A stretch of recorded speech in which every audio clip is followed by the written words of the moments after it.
Et à tous, bonsoir, la bienvenue, une bienvenue toute particulière ce mercredi du côté de notre régie à Lausanne, Samuel Morier-Genoux du standard téléphonique et de votre accueil, Daniel Do, et un numéro de téléphone bien sûr, le 021 653 70 70. Ici à Vevey, nous sommes à la cave Mayor.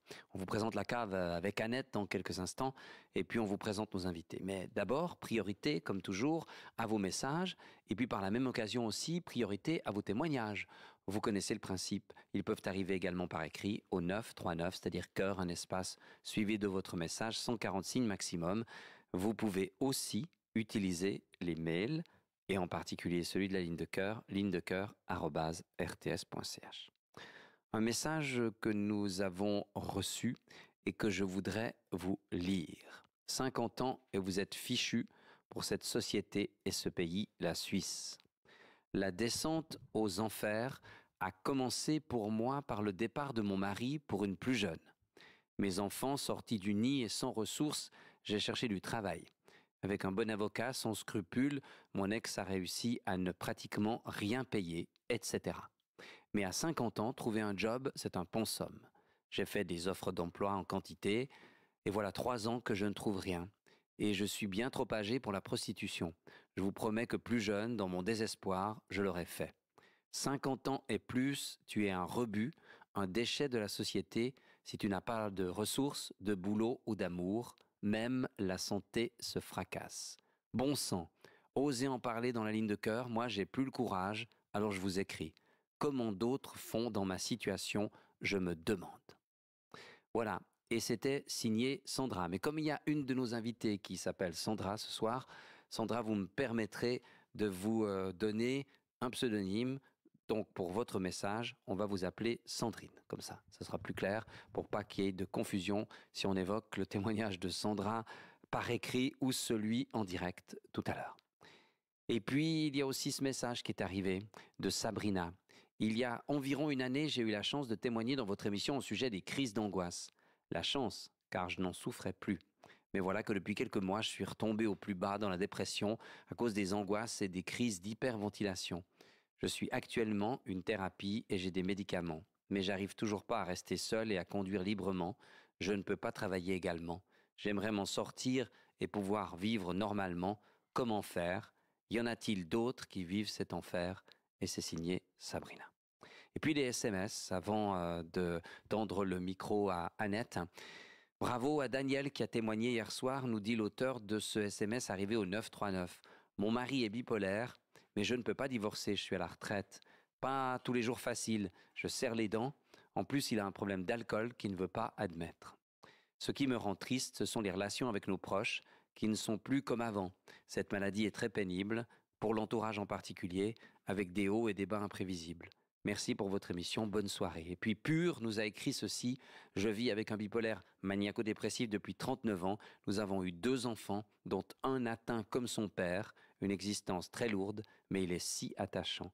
À refaire ? Pour l'interrogation, je ne sais pas, dit Pur. Bonsoir Annette, merci d'être avec nous et surtout de nous accueillir chez vous. Mais oui, bienvenue alors à l'avenue Gilamont, à Vevey. Vous êtes ici dans la cave familiale depuis 4 générations. Une maison construite en 1957 par l'arrière-grand-père de notre fille actuellement qui travaille avec nous. Donc 4 générations, une entreprise familiale et nous sommes les derniers vignerons en caveur en ville de Vevey. Merci de nous accueillir chez vous. C'était vraiment un accueil très agréable, très sympathique. S'il y a des gens qui veulent nous rejoindre, ils sont les bienvenus, évidemment. Gilamont 50, pas très loin des tours sur lesquelles sont peints, sculptés les portraits de Charlot et autres ici à Vevey pour celles et ceux qui connaissent. Bonsoir Sandra. Merci de nous accompagner ce soir. Sandra, vous étiez employée de banque, licenciée. Avez-vous mis quelque part dans votre biographie On en reparlera tout à l'heure, ça fait rigoler maintenant, mais sur le moment, ça a dû être quand même un sacré choc. On en reparle dans un moment.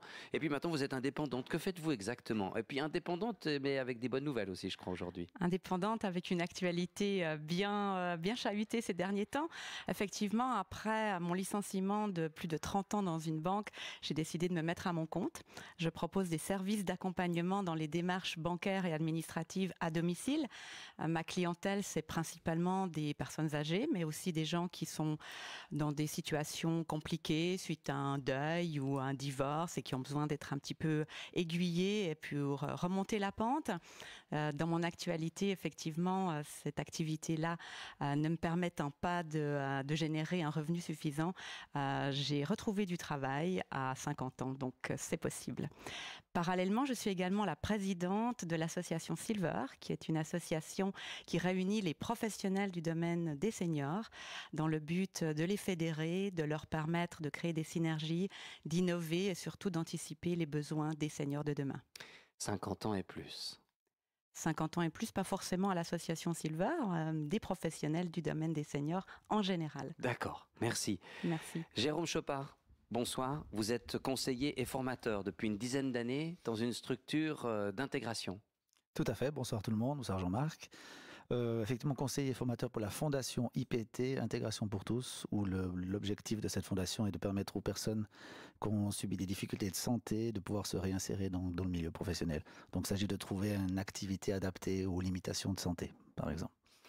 Et puis à mes côtés, il y a bien sûr un homme que vous avez déjà entendu dans la ligne de cœur. Je dis bien sûr parce que si vous nous suivez sur RTS /cœur, vous savez que c'est lui qui a un peu invité tout ce beau monde et puis qui s'est invité à la cave. Il habite pas très loin, on va pas dire où il habite, mais il habite pas très loin. Julien, bonsoir. Bonsoir, merci de me recevoir ce soir. Eh ben, votre voix, on la connaît un peu parce que vous aviez déjà témoigné dans la ligne de cœur. Oui, c'était par téléphone, donc là vous l'avez en vrai, en direct. Racontez-nous ce que vous faites alors. Moi, pour résumer, parce que je pourrais en parler pendant des heures, avec 2 amis, nous avons décidé d'aider les plus de 50 ans à retrouver du travail. Donc nous avons créé une entreprise sociale qui qui engage que des plus de 50 ans pour faire de l'aide à domicile chez les personnes âgées, les personnes aussi en manque de mobilité. On avait décidé d'aider les plus de 50 ans et les personnes âgées en même temps. Et donc, j'espère pouvoir en parler un petit peu plus. Ça s'appelle Alterum, voilà. Alterum.ch, notre site internet. Olivier, bonsoir. Et vous, alors, Olivier? Bonsoir. Moi, je suis venu avec mon patron, si on peut dire, donc Julien.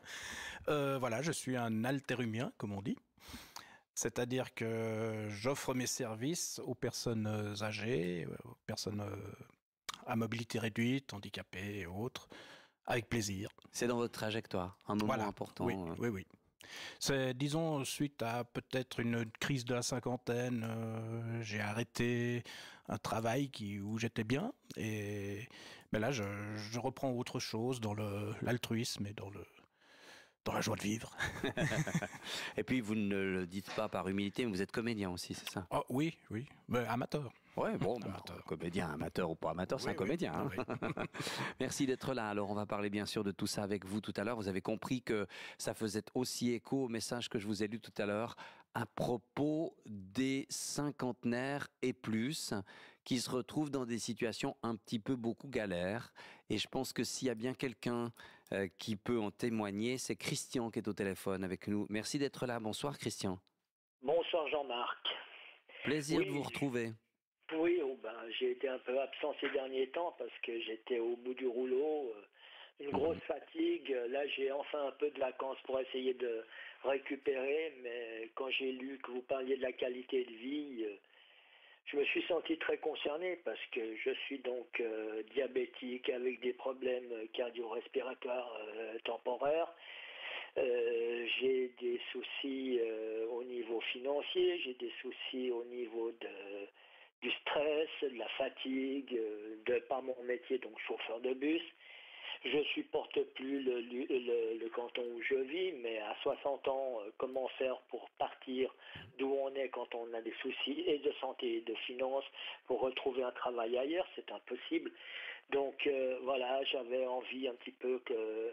J'ai entendu là que vous aviez autour de vous, Jean-Marc, pas mal de monde qui s'occupe de personnes en situation de difficulté, soit par l'âge, soit par la santé. Je peux en parler aussi puisque j'ai un ami depuis plus d'un quart de siècle qui lui a de très graves problèmes de santé et à qui je consacre de temps en temps un peu de temps pour lui faire des commissions, de l'aider à la maison, etc.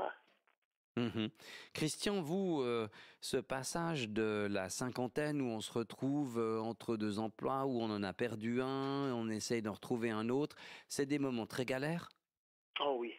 Oui, parce que les institutions d'État n'ont absolument pas conscience que les soi-disant aides qu'ils donnent sont absolument dénuées de bon sens. Et quand on demande à l'État, donc je parle bien du chômage, de pouvoir se réorienter, la personne qui s'occupe de vous et qui se dit un orientateur, vous dit non, mais de toute façon, ce n'est pas possible. À votre âge, on pourra simplement vous retrouver du travail, et vous devez retrouver du travail dans votre branche. On ne peut pas aller ailleurs. On est vraiment cloisonné. Et ça, c'est vraiment pas aider les gens. Mhm. Vous vous êtes retrouvé dans cette situation. Christian, comment vous avez réussi à faire le pas? Oh, ça, si je le savais. Ça tient quasiment du miracle parce que j'ai perdu un emploi de chauffeur de bus suite à un licenciement. Et franchement, moi, je ne pensais pas retrouver. Et par hasard, en lisant une annonce, j'ai écrit, en pensant absolument à recevoir une réponse négative, j'ai reçu un rendez-vous. Je m'y suis retrouvé à ce rendez-vous et on m'a dit, vous êtes engagé. Déjà là, j'avais de la peine à le croire. Mais c'était un emploi à durée déterminée. Et moi, ça me faisait déjà énormément angoisser avant même d'avoir commencé, mais c'était pour les cartes postaux. Et pendant un mois, j'ai travaillé pour eux, apparemment à leur grande satisfaction.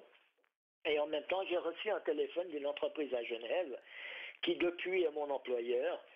Et franchement, je dis, j'ai eu énormément de chance dans cette histoire. Mais je suis peut-être un des seuls à avoir eu cette chance. Mais ce que je regrette, c'est qu'il y a beaucoup d'institutions qui sont là pour aider les gens, mais qui n'ont pas les moyens de les aider jusqu'au bout. Et c'est ce que je regrette le plus. Christian, il y a eu dans votre vie des moments où vous étiez très heureux et puis des moments où vous étiez, on va le dire, très malheureux. Qu'est-ce que vous gardez de tout ça en vous par rapport à tous ces combats aussi que vous avez menés? Vous évoquiez tout à l'heure le fait que vous étiez un peu au bout du rouleau, donc il y a des hauts, des bas. Qu'est-ce que vous gardez de tout cela en vous? Il n'y a pas si longtemps que ça, une personne disait il ne faut pas regarder en arrière. C'était avec une de vos émissions, Jolien, là, comment il s'appelle Alexandre Jolien, oui. Alexandre Jolien, voilà, que je trouve extraordinaire, ce jeune homme qui a vécu quelque chose de fondamentalement grave par rapport à sa vie et qui a, lui, une énergie qui est magnifique. Mais malheureusement, même si parfois on arrive à ne pas regarder en arrière, ce qui est en arrière vous retombe dessus. Et qu'on le veuille ou non, cette société, comment dire ça, dit à un discours et à une autre pratique. On a le parler, oui, nous sommes là pour aider les seniors, etc. D'ailleurs, je ne vois pas en quoi on est senior quand on a 60 ans, ou en tout cas aujourd'hui, puisque moi, aujourd'hui, je ne me sens absolument pas senior. Je suis à 5 ans de la retraite, mais je ne me sens absolument pas senior. Et entre le discours et la réalité, il y a un tel monde de différence que ne serait-ce que, par exemple, pour les poursuites, ce qui est très, très bizarre, c'est que dans le calcul du minimum vital, les impôts ne sont pas comptés dedans. Et pourtant, si vous ne les payez pas, vous vous retrouvez aux poursuites. Donc, c'est le serpent qui se mord la queue. Quand vous entendez le message de cette femme, Sandrine, qui nous parle de sa descente aux enfers, bon, il y a eu une rupture de couple, et puis les enfants qui sont sortis du nid, et puis elle a dû retrouver du travail, on a cherché, ça galère depuis 3 ans. Elle nous dit quelque chose d'incroyable, elle nous dit « je suis bien trop âgé pour la prostitution, mais je vous promets que plus jeune, dans mon désespoir, je l'aurais fait ». Vous, dans votre désespoir, vous auriez fait quoi, Christian, à un moment donné? Ouf. À la limite, vous savez, on parle tellement de l'alcoolisme, de la drogue et des choses comme ça, mais je sais pas, moi, j'ai eu la chance, quand j'ai eu mon premier permis de conduire il y a 36 ans en arrière, d'avoir pris la décision d'arrêter de consommer de l'alcool. Encore aujourd'hui, j'en suis très heureux parce que quand je vois ce qui se passe autour de moi et l'alcoolisme et les dépendances à ce genre de produits-là. Que je connais pas de gens qui sont dans les stupéfiants, mais j'en ai connu quand j'ai travaillé dans les ambulances. C'est vraiment, on est dans une société d'interdiction, de pénalisation de tout, et en même temps, on n'interdit pas. Donc, je reprends un vieux slogan de 1968 qui est « Il est interdit d'interdire, sous peine d'interdiction d'interdire ». C'est magnifique. Et je reprends encore une idée de l'époque, j'ai été cibiste, et à l'époque, la Poste, les PTT, nous obligeaient à avoir un matériel à 0,5 watts sortie antenne, alors que tout le monde savait qu'on avait au minimum 1 kilo derrière l'antenne. Mais personne ne disait rien, donc on était vraiment dans l'hypocrisie, et on est toujours dans cette hypocrisie. Est-ce qu'il y a eu un moment donné dans votre vie, malgré ces moments difficiles, à partir de la cinquantaine en particulier, mais est-ce qu'il y a eu un moment de votre vie où vous avez pu dire, alors là, j'ai une bonne qualité de vie, vous? Non. Non. Non. Non, parce que en tant qu'apprenti, on était là pour faire les tâches que les adultes ne voulaient pas faire. On sort d'apprentissage, on vous demande d'avoir des qualités qu'on ne vous a pas appris. On vous demande d'être adulte alors que vous êtes encore un jeune totalement inexpérimenté. On ne vous apprend pas à savoir calculer un budget, savoir tenir une maison, etc. Parce que ce n'était plus dans l'air du temps à l'époque où on était à l'école. On préfère vous apprendre, vous dire que 1515 c'est Marignan plutôt que de savoir faire un budget. Il y a vraiment dans l'éducation des erreurs énormes, mais on y fonce dedans les pieds joints, comme si on se jetait dans les jeux du cirque entourés par les lions. Non, je ne sais pas, on a raté quelque chose. Un philosophe avait dit les années 60 des 30 glorieuses, c'est la génération gaspillée. Christian, si vous êtes d'accord, je vais tendre le micro à Jérôme.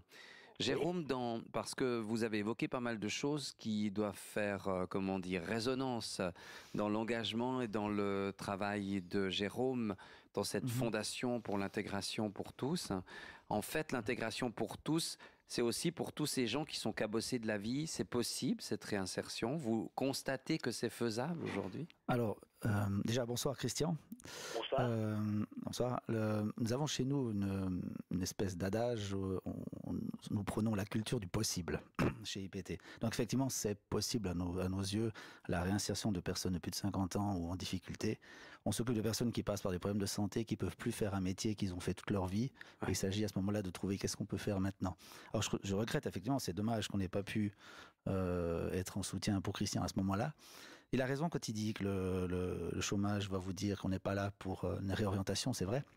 C'est leur vision, c'est comme ça que ça se passe. Malgré tout, le chômage, donc l'ORP, pour pas citer, va adresser des personnes chez nous.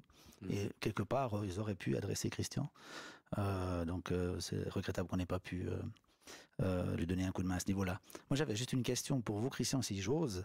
Peut-être que je taquine un peu, vous avez relevé pas mal de choses qui dysfonctionnent, qu'on a raté. Vous avez dit on a raté quelque chose. Si j'ose demander, est-ce que vous pourriez dire qu'est-ce qu'on a réussi par contre avec le système que nous avons? Ça, c'est une très bonne question. Je vous remercie de me l'avoir posée. Vous n'en avez pas une autre, c'est ça? Voilà, exactement. Je ne vais pas faire ça. Mais non, franchement, j'ai de la peine à en trouver. J'ai entendu en début de l'émission que vous parliez que cette fameuse entreprise qui a été créée et qui engage des personnes qu'à partir de 50 ans. Ça, je trouve que c'est quelque chose qui est magnifique. Parce que c'est vraiment redonner un espoir du moment que c'est pas du CDD et que c'est pas uniquement un palliatif pour permettre à une personne de retrouver un droit au chômage. Par contre, au niveau de l'éducation des gens de notre génération, je pense qu'on a complètement raté.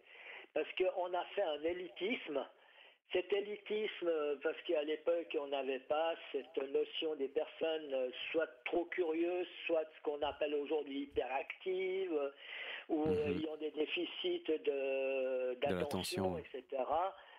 Ça, c'était inconnu à cette époque-là. Donc, il y a beaucoup de gens qui ont traversé le système scolaire, éducatif et autres, à travers les mailles de ce filet et qui se retrouvent aujourd'hui en fin de vie, en fin de vie professionnelle, au bout du rouleau, n'ayant plus les moyens de s'en sortir. Mais vous, Christian, vous êtes un exemple aussi de ce que la volonté peut aider. Parce que vous avez une sacrée volonté. Quand vous avez été licencié, que vous avez perdu votre emploi, vous vouliez continuer dans ce domaine, vous aviez envie de le faire, vous l'avez fait dans des conditions incroyables, à l'autre bout, si je me souviens bien de votre témoignage, de l'endroit où vous habitiez, super tôt le matin avec les cars postaux. Enfin, c'était une vraie galère, ça, mais vous l'avez fait. Ah ben, c'était 200 km de voyage chaque jour, rien que pour aller au travail, puisque je faisais Genève et Châlons. Ça m'a même coûté ma voiture. Je l'ai fait, mais je l'ai fait parce que c'est mon métier, c'est ma passion, c'est mon plaisir. Mais simplement, au jour d'aujourd'hui, je suis dans un canton, dans une ville où, et je travaille pour un sous-traitant, où la notion de respect, que ce soit du prestataire de base ou des clients, est devenu quelque chose d'obsolète. Et on est vraiment pris à la gorge de tous les côtés. Vous voulez dire quelque chose encore, Jérôme, sur cette... il faut...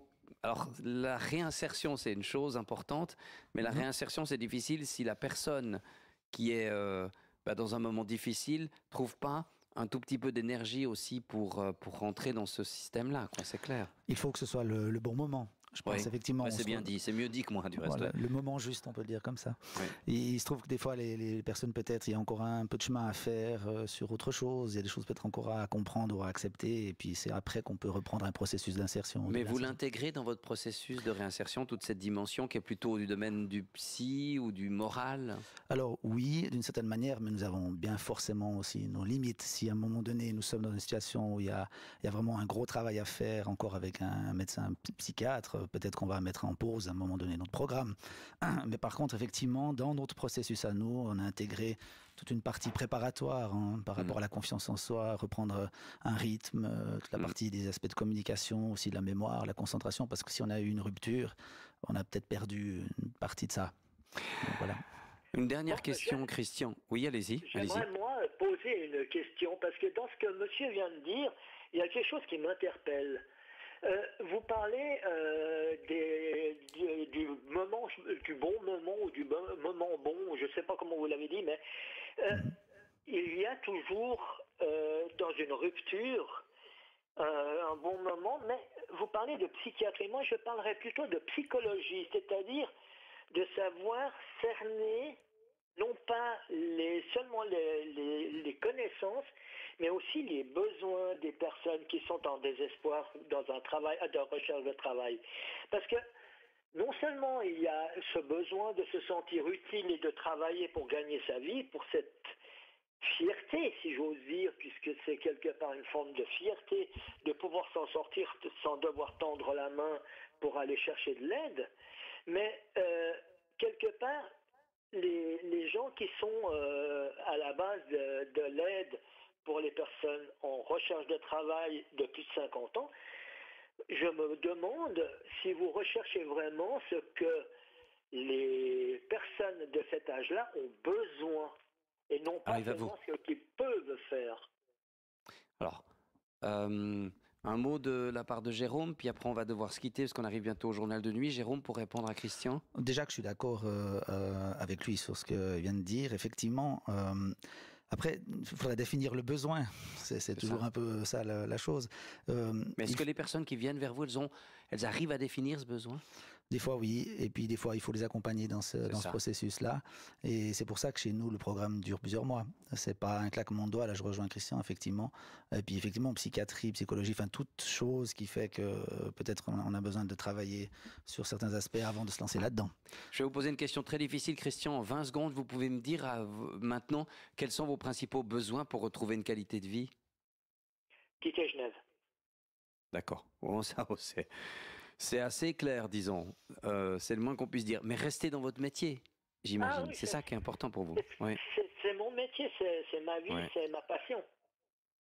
Merci Christian de ce magnifique témoignage et revenez quand vous voulez vraiment. Et puis reposez-vous, prenez soin de vous. Attention de ne pas arriver trop vite au bout du rouleau, comme on dit. D'accord ? Tout à fait. Je vous souhaite à bientôt, une bonne soirée, Christian. une bonne émission. Magnifique témoignage. Merci beaucoup. À bientôt. À bientôt. Ben voilà. On est sur les rails, hein. On va y rester tout au long de la soirée jusqu'à minuit. On a envie d'échanger, de partager avec vous. Vous êtes les bienvenus. Si vous voulez exprimer quelque chose qui n'a rien à voir du tout avec, évidemment, ce qu'on vient d'évoquer, vous pouvez le faire aussi. C'est la ligne de cœur. On se retrouve après le journal. Il est 22h30. L'heure avec Microspot, votre magasin suisse en ligne, microspot.ch. Et c'est le moment de retrouver Georges Pop. Bienvenue.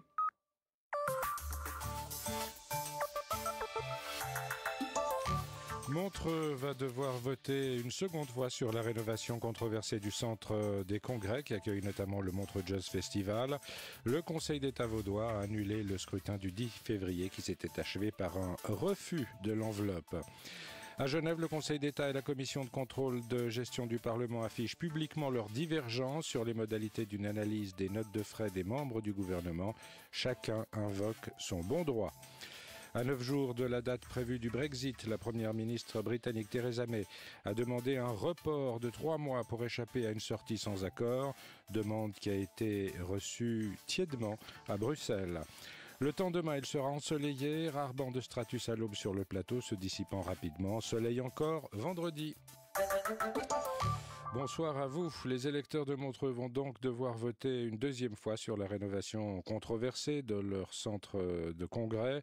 Ainsi en a décidé le Conseil d'État vaudois qui a annulé le scrutin du 10 février qui s'était achevé par un refus de l'enveloppe. Le gouvernement du canton a donc suivi les conclusions du préfet de la Riviera Pays d'en Haut, à savoir que la quasi-totalité des 91 recours sont recevables. Des recours qui s'appuient sur le fait que le tiers des électeurs étrangers qui ont le droit de vote n'avaient pas reçu leur enveloppe de vote à temps. Sarah Clément. En effet, 1397 électeurs étrangers n'ont pas reçu leur enveloppe de vote et cela fait une sacrée différence quand on sait que le non à la rénovation du centre de congrès l'a emporté avec seulement 94 voix d'écart.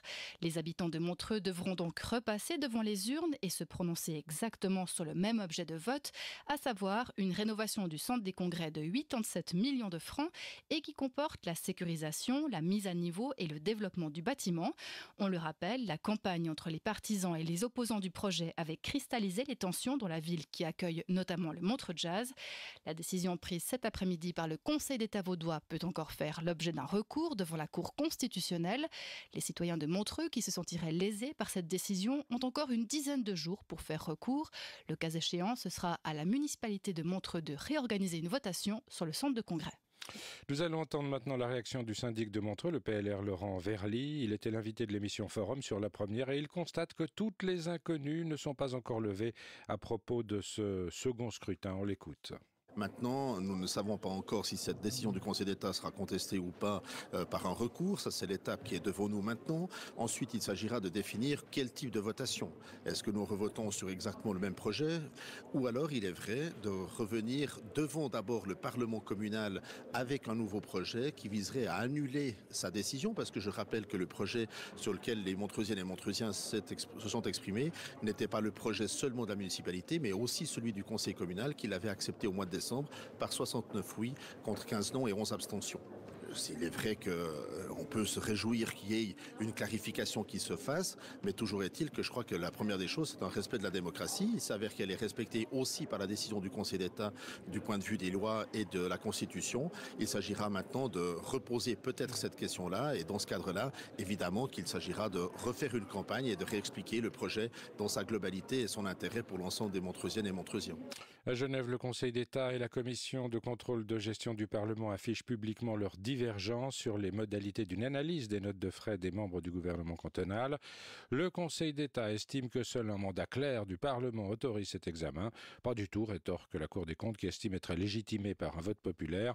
Un vrai dialogue de sourds. Le président de la Cour des comptes, François Pécher, était l'invité de l'émission Forum. Ce soir, il est Il est certain de son bon droit, mais il ne veut pas encore parler de conflit avec l'exécutif. Écoutez, je ne crois pas qu'il y a de conflit ouvert entre le Conseil d'État genevois et la Cour des comptes. Nous attendons simplement que le Conseil d'État revienne à une lecture sereine des textes et que nous puissions commencer notre travail, ce que nous souhaitions faire déjà depuis le mois de janvier. Donc au mois de janvier, nous souhaitions pouvoir procéder à certains entretiens pour définir le périmètre de notre mission et on n'a pas pu le faire parce que le Conseil d'État a annulé ses rendez-vous. Ce qu'il faut bien comprendre, c'est que lorsque le peuple genevois en 2006 a souhaité la création d'une Cour des comptes, c'était pour en faire un instrument de la transparence. Et que là, nous trouvons une situation où clairement, on ne nous laisse pas faire le mandat pour lequel le peuple, un, a créé la Cour, et deux, nous a élus. Écoutez, je sais pas, moi j'ai envie de dire que Louis XIV est mort et que l'État c'est moi, c'est terminé. Je crois que les citoyennes et les citoyens de ce canton, ils ont juste envie de savoir comment leur argent est dépensé et c'est pour ça que nous sommes là. À Berne, une majorité de députés socialistes et verts a symboliquement quitté la salle du Conseil national aujourd'hui lors des salutations officielles à une délégation du Parlement hongrois en visite en Suisse. Les députés ont ainsi voulu montrer leur désapprobation face à la politique conduite par le régime du président Viktor Orban. Le président de l'UDC a lui loué la politique migratoire de la Hongrie. Et à propos de la Hongrie, justement, la droite européenne a décidé de suspendre temporairement de ses rangs le parti du dirigeant hongrois populiste Viktor Orban, le Fidesz. Le président du PPE, Joseph Daul, l'a annoncé ce soir dans un tweet. Cette décision a été prise à une très large majorité, 190 voix pour, 3 contre, lors d'une assemblée politique du Parti populaire européen à Bruxelles. Les premières réactions sont pour le moins tièdes. La France a immédiatement mis en garde. Un report, ce n'est ni automatique, ni... Les dirigeants des pays de l'Union européenne, voilà, petit incident qui est par ma faute. J'ai eu un signe inconsidéré qui a été mal interprété. C'est tout bête. Les dirigeants des pays de l'Union européenne sont prêts à accorder au Royaume-Uni une courte extension de la période précédant son départ s'il y a un vote positif des députés britanniques sur l'accord de Brexit, déjà négocié avec Theresa May. Le propos est du président du Conseil européen, Donald Tusk. De plus, la demande de report du Brexit devra être acceptée à l'unanimité par les dirigeants des 27 qui se réunissent demain jeudi à Bruxelles pour un sommet. À 9 jours de la date prévue du Brexit, la première ministre britannique Theresa May a demandé ce mercredi un report de 3 mois pour échapper à une sortie sans accord. Demande qui a été très tièdement reçue à Bruxelles, d'où nous appelle, on va l'entendre maintenant, Guillaume Meyer. Les premières réactions sont pour le moins tièdes. La France a immédiatement mis en garde. Un report, ce n'est ni automatique ni certain. Il faut une bonne raison. Par exemple, le Parlement britannique dit oui à l'accord de divorce la semaine prochaine. Dans ce cas, il faudra plusieurs semaines ensuite pour terminer le processus législatif. Mais donner une extension sans savoir où l'on va, ça revient à prolonger l'incertitude et ça n'enchante personne. Le négociateur européen du Brexit, Michel Barnier, parle d'un coût politique et économique. Donc le message aujourd'hui, c'est un peu rien n'est acquis. Tout dépendra des discussions demain entre Theresa May et les autres dirigeants. Pour qu'il y ait report, rappelons-le, les 27 doivent l'accepter à l'unanimité. Pour le président de la Commission, il faut d'abord que les Britanniques se mettent d'accord sur quelque chose avant de signer une extension. En clair, les dirigeants devront peut-être se revoir la semaine prochaine, après un nouveau vote à Westminster pour décider de la suite. Autre question à trancher, est-ce qu'il faut repousser la date au 30 juin ? Pour Jean-Claude Juncker, une extension courte, c'est jusqu'au 23 mai au plus tard, c'est-à-dire avant les élections européennes, auxquelles les Britanniques ne sont pas censés participer. Là, on va vers une discussion à la fois juridique et politique. S'adressant à la nation ce soir, la première ministre britannique Theresa May s'est dit déterminée à mener à bien le Brexit, appelant solennellement les députés à soutenir son accord de divorce, déjà rejeté massivement à 2 reprises par la Chambre des communes. Pas question pour elle de repousser le Brexit au-delà du 30 juin et pas question non plus d'un second référendum. Le tribunal international de La Haye a condamné ce mercredi en appel l'ex-chef politique des Serbes de Bosnie, Radovan Karadzic, à la prison à vie, durcissant ainsi sa peine initiale de 40 ans de prison. La justice le juge responsable de persécutions, meurtres, viols, transferts forcés, notamment lors du siège de près de 4 ans de Sarajevo, au cours duquel plus de 10 000 personnes ont été tuées. En France, la mission antiterroriste et militaire Sentinelle sera mobilisée samedi prochain dans le cadre des manifestations des Gilets jaunes afin de protéger des bâtiments officiels. Cette initiative a été annoncée par le président Emmanuel Macron au Conseil des ministres aujourd'hui et doit permettre aux forces de l'ordre de se concentrer sur le maintien et le rétablissement de l'ordre. Le chef de la diplomatie russe, Sergueï Lavrov, a fustigé aujourd'hui la course aux armements américaines. C'était ce matin à Genève. Lors de la conférence sur le désarmement nucléaire, la Russie a répondu aux attaques des États-Unis qui se sont retirés du traité sur les forces nucléaires de portée intermédiaire. Washington reproche à Moscou de ne pas respecter ses engagements, ce que dément Moscou. Le chef de la diplomatie russe estime que les États-Unis cherchent à augmenter leur armement dans certaines régions du monde et que leur projet est une menace. On l'écoute. Le plus grand danger ne réside même pas tant dans le fait que nous reculons de 30 ans dans le domaine du désarmement nucléaire, mais la sortie des États-Unis, tout d'abord du traité ABM sur les missiles antibalistiques et maintenant de celui sur les armes à portée intermédiaire, peut nous amener à une course aux armements aux conséquences importantes et imprévisibles. Qui plus est, cette fois-ci, à la différence des années 50 ou 70 du siècle dernier, quand il était question de l'arsenal stratégique des deux pays, cette nouvelle course va pousser de nombreux gouvernements à envisager l'existence d'une capacité de frappe nucléaire comme la seule et unique garantie de leur sécurité nationale. Le niveau actuel de l'industrie des sciences et technologies permet déjà à des dizaines de pays de le faire. En Italie, les carabiniers ont sauvé de justesse ce mercredi 51 collégiens pris en étage et ligotés dans un bus près de Milan par leur chauffeur, un Italien d'origine sénégalaise, qui a invoqué le sort des migrants morts en Méditerranée avant d'incendier le bus. Les forces de l'ordre ont pu bloquer le bus et ont fait sortir les enfants en brisant les vitres arrière peu avant que le chauffeur ne mette le feu. Il a été arrêté. L'action du groupe allemand Bayer a dégringolé en bourse ce mercredi après un nouveau revers judiciaire. Un jury américain a jugé cancérigène le désherbant Roundup de sa filiale Monsanto. C'était hier à la bourse de Francfort. Aujourd'hui, le titre Bayer a fini en chute de 9,61%. La bourse de New York a fini quant à elle en ordre dispersé ce soir, mais au-dessus de ses plus bas de cette journée, après l'annonce des décisions de la Réserve fédérale américaine qui ne prévoit plus de relever ses taux d'intérêt cette année, c'est promis. L'indice Dow Jones a ainsi perdu 1,55%. Non, plutôt 0,55%. C'est compliqué la bourse. Le Nasdaq composite des valeurs technologiques a lui avancé d'un tout petit chouïa, 0,07%. Le temps, c'est assez simple en définitive, en tout cas beaucoup plus simple que la bourse. Il sera ensoleillé avec quelques rares bancs de stratus à l'aube sur le plateau qui se dissiperont rapidement demain. Température en pleine minimum +1 autour du Léman, -2 sur le plateau et dans la vallée du Rhône, maximum 14 sur le plateau et 17 en Valais. Vendredi, temps ensoleillé, doux, quelques bancs de stratus possibles à l'aube sur le plateau, se résorbant en cours de matinée, maximum 16 degrés sur le plateau et jusqu'à 19 en Valais. Voilà, bonne et excellente suite et fin de soirée à vous toutes et à vous tous. Le printemps, astronomiquement, c'est dans une petite heure. Alors, on l'attend avec impatience. À tout à l'heure. La météo, avec Habitat Jardin et son exposition MUDAC du 16 au 24 mars à Lausanne. Magnifique, merci Georges Pop. Le message de Rigobert, l'autre jour, nous a et vous a beaucoup interpellés. Je lis que cette semaine, vous allez évoquer la qualité de vie. La mienne, c'est du passé. J'ai 71 ans et d'importants problèmes de mobilité et je n'arrive pas à me dire que c'est normal et que je vais devoir vivre avec ça. Dans notre société, on ne fait rien pour nous aider à avancer quand on est vieux et handicapé. Pourquoi ? C'est Rigobert. Alors, il y a eu plusieurs réactions, des messages, des envies de témoignages. Alors justement, je voudrais lancer à l'instant un appel à Jean-Pierre qui voulait témoigner ce soir. Jean-Pierre, n'hésitez pas. On n'arrive pas à vous rappeler. Vous avez peut-être remarqué que je fais souvent cet appel ces derniers temps, mais je connais des problèmes de liaison, parfois de ligne, parfois de répondeurs, de combox, de gens qui vous appellent au moment où on essaie de vous rappeler pour pas que vous payiez la communication. D'autant plus si vous appelez depuis une région assez éloignée. Bon là, c'est pas une région si éloignée que ça, je crois que c'est à la frontière, mais vous n'hésitez pas. Donc Jean-Pierre, si vous nous entendez, appelez vite Daniel, comme ça qu'on puisse dialoguer, échanger avec vous à propos de ce message de Rigobert, parce qu'il a beaucoup inspiré le début de cette semaine et je pense qu'il peut continuer à nous inspirer. Alors, quelques messages.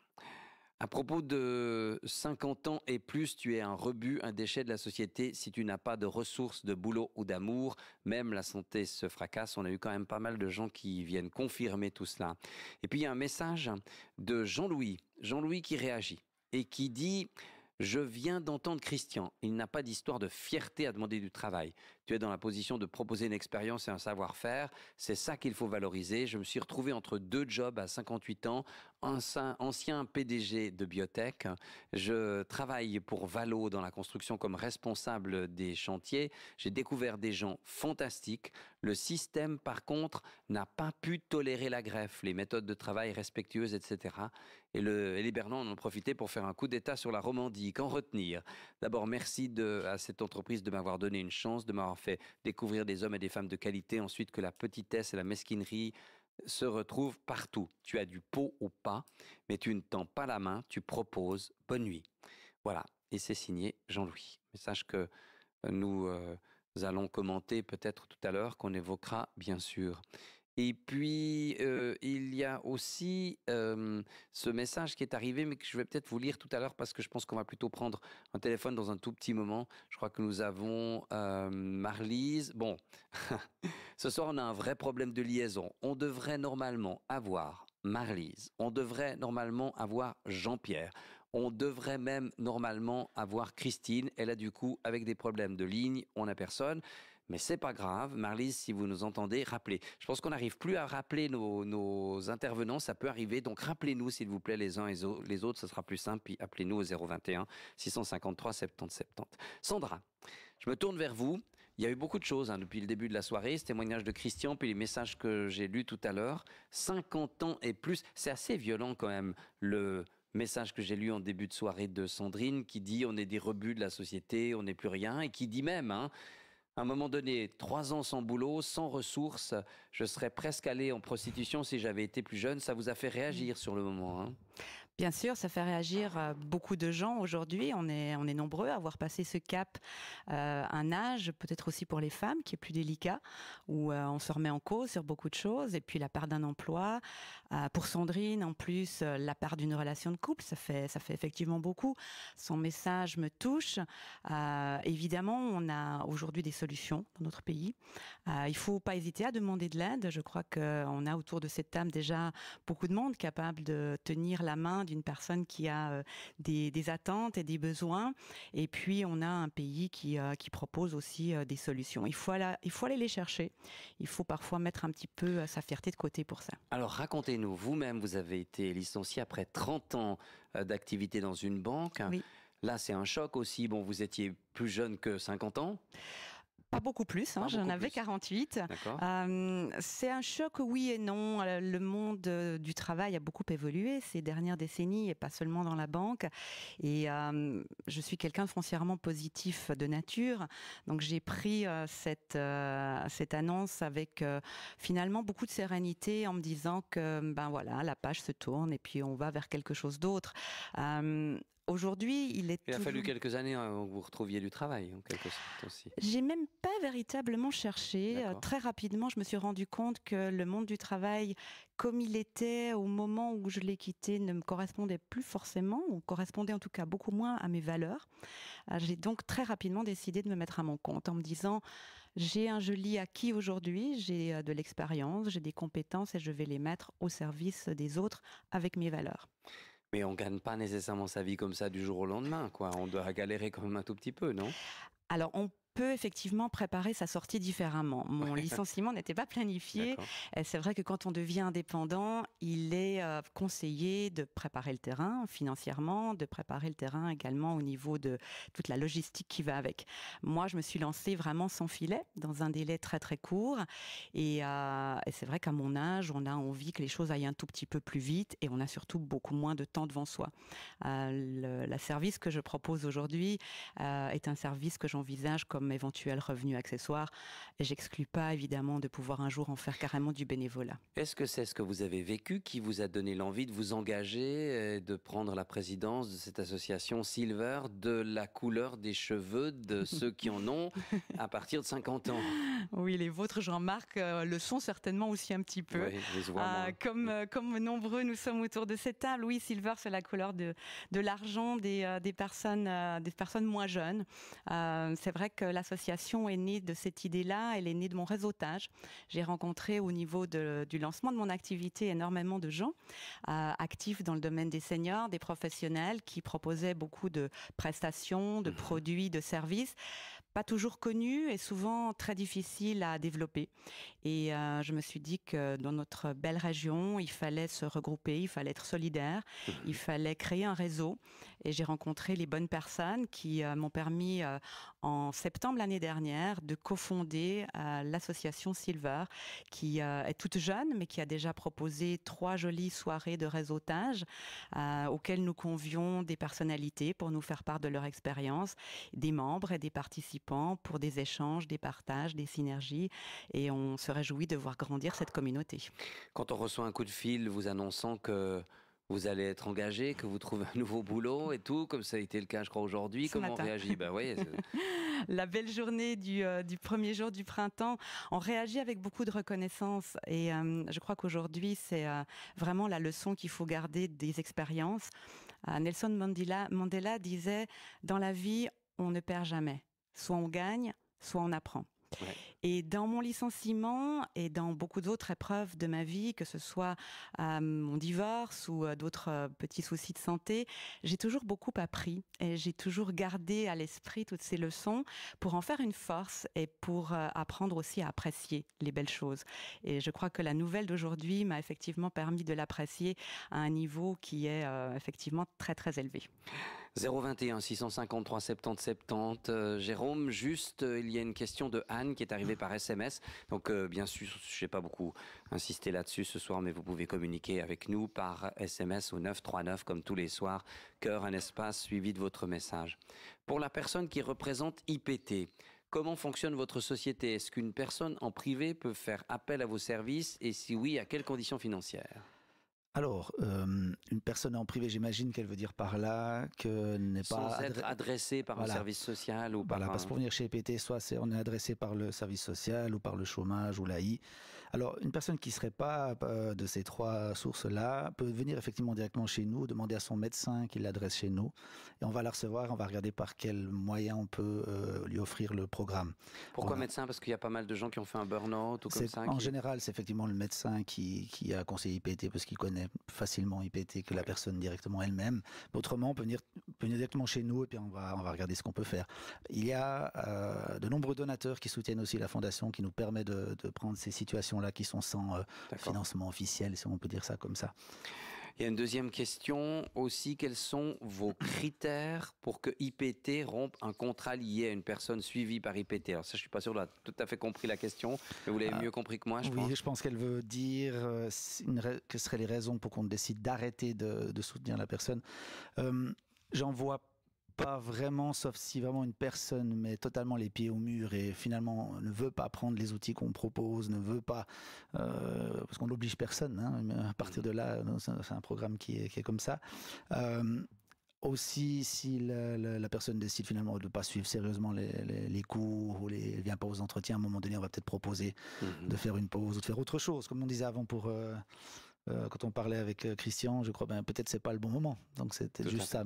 Il n'y a pas de faute qu'on peut faire en tant que bénéficiaire, disons, à moins d'être dans un comportement pas adéquat. Mais on peut toujours discuter. Voilà, j'espère qu'Anne, on vous a répondu, qu'on a répondu à vos questions. Je voudrais maintenant profiter, puisqu'on a un tout petit peu de temps, parce qu'on a ces problèmes de liaison et de ligne, mais ça devrait rentrer dans l'ordre. Vous pouvez nous appeler. Nous, on ne peut pas vous appeler, mais vous pouvez nous appeler au 021 653 70 70. N'hésitez pas.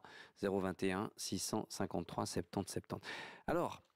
Julien, on est venu à votre rencontre et puis vous avez invité d'autres gens, c'est bien, c'est magnifique. Il faut que vous nous racontiez un petit peu votre histoire, votre aventure, pas votre histoire personnelle, ça ne le regarde pas, mais votre aventure qui est quand même inspirée aussi par votre histoire personnelle. Oui, alors effectivement, j'ai une maman qui maintenant est à la retraite, mais qui était infirmière à domicile et elle me racontait de temps en temps un petit peu son travail.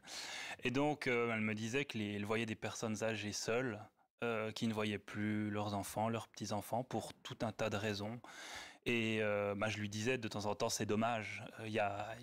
C'est vraiment dommage parce que les seules personnes qu'elle voit, c'est soit les infirmières à domicile, soit les aides à domicile. Mais malheureusement, des deux côtés, c'est un petit peu chronométré. Donc, ça laisse pas beaucoup de place au contact humain, à de l'échange, à du partage. Et puis, elle m'a dit en rigolant, si un jour tu trouves une solution, tu m'appelles. Parce que, sous-entendu, il y a quand même plein de monde qui a dû quand même réfléchir à ça. Et puis, s'il n'y a rien qui est mis en place, c'est peut-être qu'il n'y a pas pas de solution. Et puis un jour, je suis tombé, d'ailleurs c'est un reportage de la RTS, qui parlait des plus de 50 ans qui étaient au chômage et qui ne trouvaient pas de travail. Et ça m'a semblé comme une évidence de me dire, et si j'engageais des plus de 50 ans pour pouvoir faire de l'aide à domicile? Et eh bien là, ça fait environ 1 an qu'on fait ça, et on a de magnifiques résultats. On a vraiment des liens qui se tissent, on a parfois même des amitiés qui se créent, tout en faisant des services. Donc, je n'ai pas forcément dit, mais il y a du ménage, de la cuisine, du jardinage, on peut aller faire les courses. Je ne les dis pas tous, mais voilà, on est quand même assez large. Tous les services qu'il faut pour qu'on puisse garder une personne âgée à domicile, et en ajoutant aussi ce côté humain où on ne chronomètre pas. Nous, on est vraiment une entreprise sociale. C'est pas vraiment les bénéfices qui nous intéressent. Il en faut, c'est pas un gros mot, c'est normal, il faut pouvoir payer les salaires, mais il n'y a pas besoin d'en avoir des tonnes et des tonnes. C'est pas ce qu'on recherche. Entreprise sociale, ça veut dire évidemment qu'il y a un coût à tout ça. Est-ce que les prestations complémentaires prennent une partie en charge? Alors oui, les prestations complémentaires prennent en charge. Alors malheureusement pas tous les services, parce que si vous voulez par exemple avoir un service juste de présence à domicile, ça les prestations complémentaires ne vont pas rembourser. Par contre, elles vont rembourser le ménage par exemple, elles vont rembourser les frais pour aller chez le médecin, parce que nous on peut aussi amener les gens à des rendez-vous chez les médecins et dentistes, donc ça c'est remboursé. Il y a aussi les assurances complémentaires qui peuvent rembourser nos services. Donc chaque assurance a ses conditions. Donc là, il suffit d'aller voir son assurance et de savoir ce dont vous avez le droit. Et une autre chose aussi qui a rajouté par rapport à notre côté humain sur notre entreprise, c'est que nous, on fait vraiment une aide personnalisée. Ce qui veut dire qu'on va amener chez la personne âgée qui nous appelle quelqu'un qui pourra s'entendre avec. Et comment on fait pour être plus ou moins sûr que ça arrive? On va chercher des passions similaires en commun. C'est-à-dire qu'une personne âgée qui me dit qu'elle adore la danse, je vais trouver quelqu'un dans sa région qui aime bien la danse. Pourquoi on arrive plus ou moins à faire ça? C'est parce que malheureusement, il y a beaucoup de plus de 50 ans qui sont sur la touche. C'est ça. Comme Olivier, qui est à côté de vous, qui sourit. Alors, je ne sais pas si vous aimez bien la danse, Olivier, mais... Je m'y suis mis. C'est vrai? Oui, Ah bon, aux danses médiévales. Aux danses médiévales, vous voyez. Oui. Et donc, s'il y a une personne âgée qui est passionnée par la danse médiévale, ça va bien aller. Ah, ça va bien aller, oui. Alors vous, qu'est-ce qui vous a motivé à venir chercher le contact avec Alterum? On dit ça comme ça, Alterum, oui. Moi, j'ai donc quitté mon travail en 2015. Oui. Donc de moi-même, j'ai donné ma démission pour des raisons un peu de santé, un peu de ras-le-bol aussi, un peu. Avant le burn-out, quoi, juste avant. Voilà, juste avant, oui. Et je cherchais à me réorienter vers le social.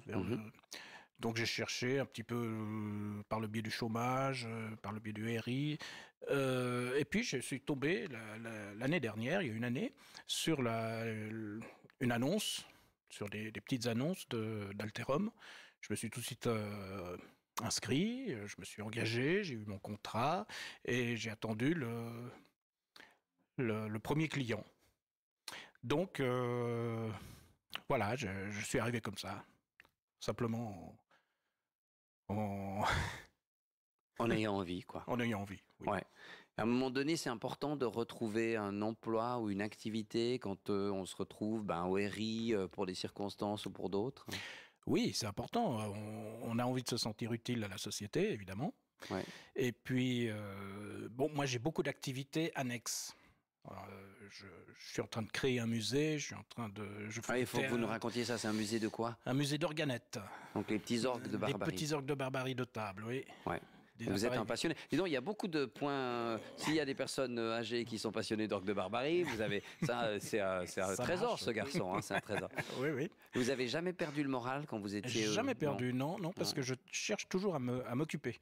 C'est-à-dire que même si je vais faire une promenade, je prends un sac poubelle avec moi et je ramasse les papiers, les déchets que je trouve. C'est toujours utile de se rendre utile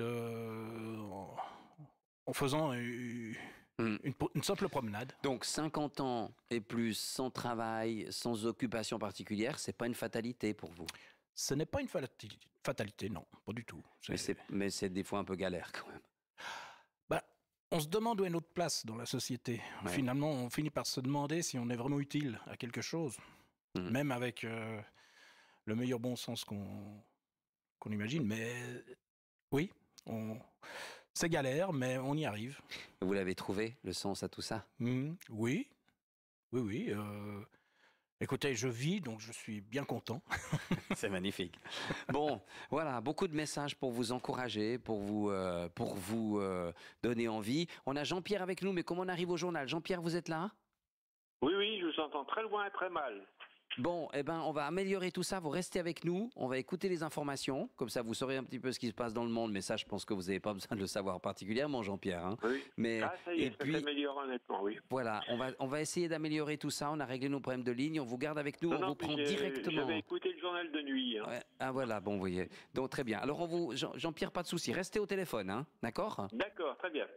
On se retrouve avec Jean-Pierre juste après le journal. Très bien, tout est réparé. Vous étiez magnifique, merci beaucoup. Nous sommes à la Cave Mayor à Vevey, Gilamont 50. Vous pouvez nous rejoindre si vous avez envie. Il est maintenant 23h sur la première. RTS Info, Georges Pop. En hockey sur glace, la Chaux-de-Fonds disputera la finale des playoffs de la Swiss League. Les Neuchâtelois ont assuré leur qualification ce soir à la faveur de leur succès 6-1 dans l'acte 5 de leur série face à Turgovie. La droite européenne a décidé de suspendre temporairement de ses rangs le parti du dirigeant hongrois populiste Viktor Orbán, le Fidesz. Cette décision a été prise à une très large majorité, 190 voix pour, 3 contre, lors d'une assemblée politique du PPE, le Parti populaire européen, à Bruxelles. Les dirigeants des pays de l'Union européenne sont prêts à accorder au Royaume-Uni une courte extension de la période précédant son départ, s'il y a un vote positif des députés britanniques sur l'accord de Brexit, déjà négocié avec Theresa May. Le propos est du président du Conseil européen, Donald Tusk. De plus, la demande de report du Brexit devra être acceptée à l'unanimité par les dirigeants des 27 qui se réunissent demain jeudi à Bruxelles pour un sommet. À 9 jours de la date prévue du Brexit, la première ministre britannique Theresa May a demandé mercredi un report de 3 mois pour échapper à une sortie sans accord. Lors d'une allocution à la télévision ce soir, Theresa May a précisé qu'il n'y aura pas de prolongation au-delà du 30 juin et qu'il n'y aura pas de nouveau référendum. En Italie, les carabiniers ont sauvé ce mercredi de justesse 51 collégiens pris en otage et ligotés dans un bus près de Milan par leur chauffeur, un Italien d'origine sénégalaise qui a invoqué le sort des migrants morts en Méditerranée avant d'incendier le bus. Les forces de l'ordre ont pu bloquer le bus et ont fait sortir les enfants après avoir brisé les vitres arrière du véhicule peu avant que le chauffeur n'y mette le feu. Il a été arrêté. Les électeurs de Montreux vont devoir voter une deuxième fois sur la rénovation controversée de leur centre de congrès. Ainsi en a décidé le Conseil d'État vaudois qui a annulé le scrutin du 10 février, scrutin qui s'est achevé par un refus de l'enveloppe proposée. Tous les électeurs étrangers de Montreux n'avaient pas reçu leur bulletin de vote. L'action du groupe allemand Bayer a dégringolé en bourse ce mercredi après un nouveau revers judiciaire, un jury américain ayant jugé cancérigène le désherbant Roundup de sa filiale Monsanto. À la bourse de Francfort, le titre Bayer a décroché une chute de 9,61%. Bienvenue au printemps. L'équinoxe est intervenu précisément ce soir à 22h58, l'instant où le soleil passe au zénith de l'équateur terrestre et où le jour et la nuit ont la même durée dans les deux hémisphères. D'un point de vue astronomique, nous sommes donc maintenant au printemps. Voilà. Le temps demain, il sera bien ensoleillé, rare bande de stratus à l'aube sur le plateau se dissipant rapidement. Température en pleine minimum +1 autour du Léman, -2 sur le plateau et dans la vallée du Rhône, maximum 14 sur le plateau et jusqu'à 17 en Valais. Vendredi encore ensoleillé et doux.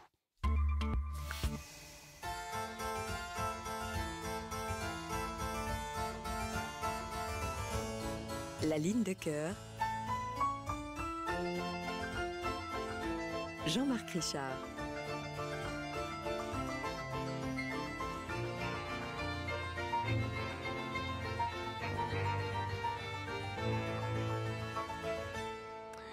Il y a tant de choses à dire, tant de choses à partager dans cette émission de la ligne de cœur. Très heureux de vous avoir retrouvé, Jean-Pierre. Vous êtes là avec nous ? Oui, tout à fait. Alors Jean-Pierre, vous avez réagi au message de Rigobert, hein, Rigobert qui nous parlait de son problème de mobilité, 71 ans, qui nous disait quand même des choses très fortes l'autre soir et ça nous a vraiment bouleversés parce qu'il s'est retrouvé très isolé à cause de ses difficultés de mobilité. Puis il nous disait des choses aussi par rapport à sa vie qui a complètement changé. Il nous a même dit à un moment donné, pour moi ça veut plus rien dire la qualité de vie. Pour moi la qualité de vie c'est un truc du passé, j'aime plus utiliser ce terme. Vous avez vécu et vous vivez des choses qui ne sont pas faciles. Est-ce que vous utilisez encore, Jean-Pierre, vous, le mot qualité de vie? Oui, tout à fait. Non, mais j'ai pas entendu cette émission, mais j'avais vu que bon, il était dans les mêmes âges que moi et qu'il avait des problèmes qui étaient sensiblement les mêmes que les miens. Alors, moi, il faut savoir que quand on a subi une épreuve et que votre entourage reste un petit peu surpris quant au résultat, puisque vous semblez, et je dis bien semblez, hein, en être sorti sans trop de casse, arrive le grain de sable qui bloque le mécanisme. Alors ce grain de sable pour les autres c'est un accident et pour vous c'est l'accident. Mais l'accident c'est pas l'accident sur le plan physique, c'est l'accident sur le plan moral. Hein, vous étiez maître, enfin j'étais, donc je parle d'une façon très générale, hein, je ne parle pas de mon cas particulier, mais vous étiez maître de la situation, hein, et vous vous trouvez non pas à demander de l'aide, mais vous êtes en position d'appel, ce qui n'est pas du tout la même chose, hein, et vous appelez au secours, et vous craquez. Et cet appel au secours, compte tenu du page que les autres ont de vous ou avec vous, n'a rien de salutaire, hein. C'est quelque chose de dramatique et vous devez faire face à un sentiment un peu de honte, hein. Il faut le dire. Ouais. Honte de demander de l'aide ou honte d'appeler au secours, oui. Oui, et pour avoir fait du théâtre, hein, le décor s'écroule et reste la tristesse de l'arrière-scène. Hein. Ouais. Voilà, c'est un petit peu ça, si vous voulez, alors que je n'ai pas entendu son intervention avec Gobert, mais je pense qu'on ne doit pas être loin des mêmes problèmes et des mêmes approches. Et bon, moi je suis passé par le stade des antidépresseurs. Allô? Rigobert? Pardon, Jean-Pierre? Je suis passé par le stade des antidépresseurs, je pense. Et on a perdu Jean-Pierre. Bon, voilà. Bah, c'est la soirée. On va le rappeler, on va essayer de le rappeler. Hein. Il nous racontait donc tout ça. Il y a beaucoup de messages qui sont arrivés ce soir. Vous avez pensé qu'on n'avait pas les lignes disponibles, donc, mais je ne vais pas passer ma soirée à les lire. J'en mettrai quelques-uns demain. Et puis, vous n'hésitez pas, maintenant, vous pouvez nous rappeler. Apparemment, ça fonctionne au 021 653 70 70. Donc, si on retrouve Jean-Pierre, c'est bien. Sinon, on va faire une petite... Voilà, Jean-Pierre, vous nous disiez, j'ai passé par les antidépresseurs, c'est ça? Oui. Oui, et puis bon, j'ai tout arrêté parce que bon, finalement, ça ne me convenait pas du tout. Et je disais que bon, cet après-midi, j'avais une réunion là sur les thèmes de l'archéologie et de la recherche généalogique. J'y suis allé, mais je me suis vraiment forcé pour y aller.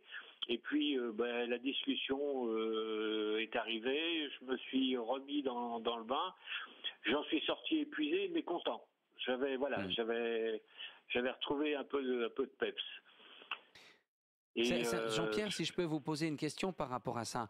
En fait, il y a de la fatigue, il y a tout ce que vous évoquez maintenant, et il faut du courage pour éviter, par exemple, les antidépresseurs, pour se remettre en activité, pour s'occuper, comme le disait à sa façon tout à l'heure, avec un tout autre contexte Olivier, quoi. Il faut du courage, de la force. Oui, mais si on passe la main complètement, à ce moment-là, oui, effectivement, on perd toutes les raisons de vivre, quoi. On est à la merci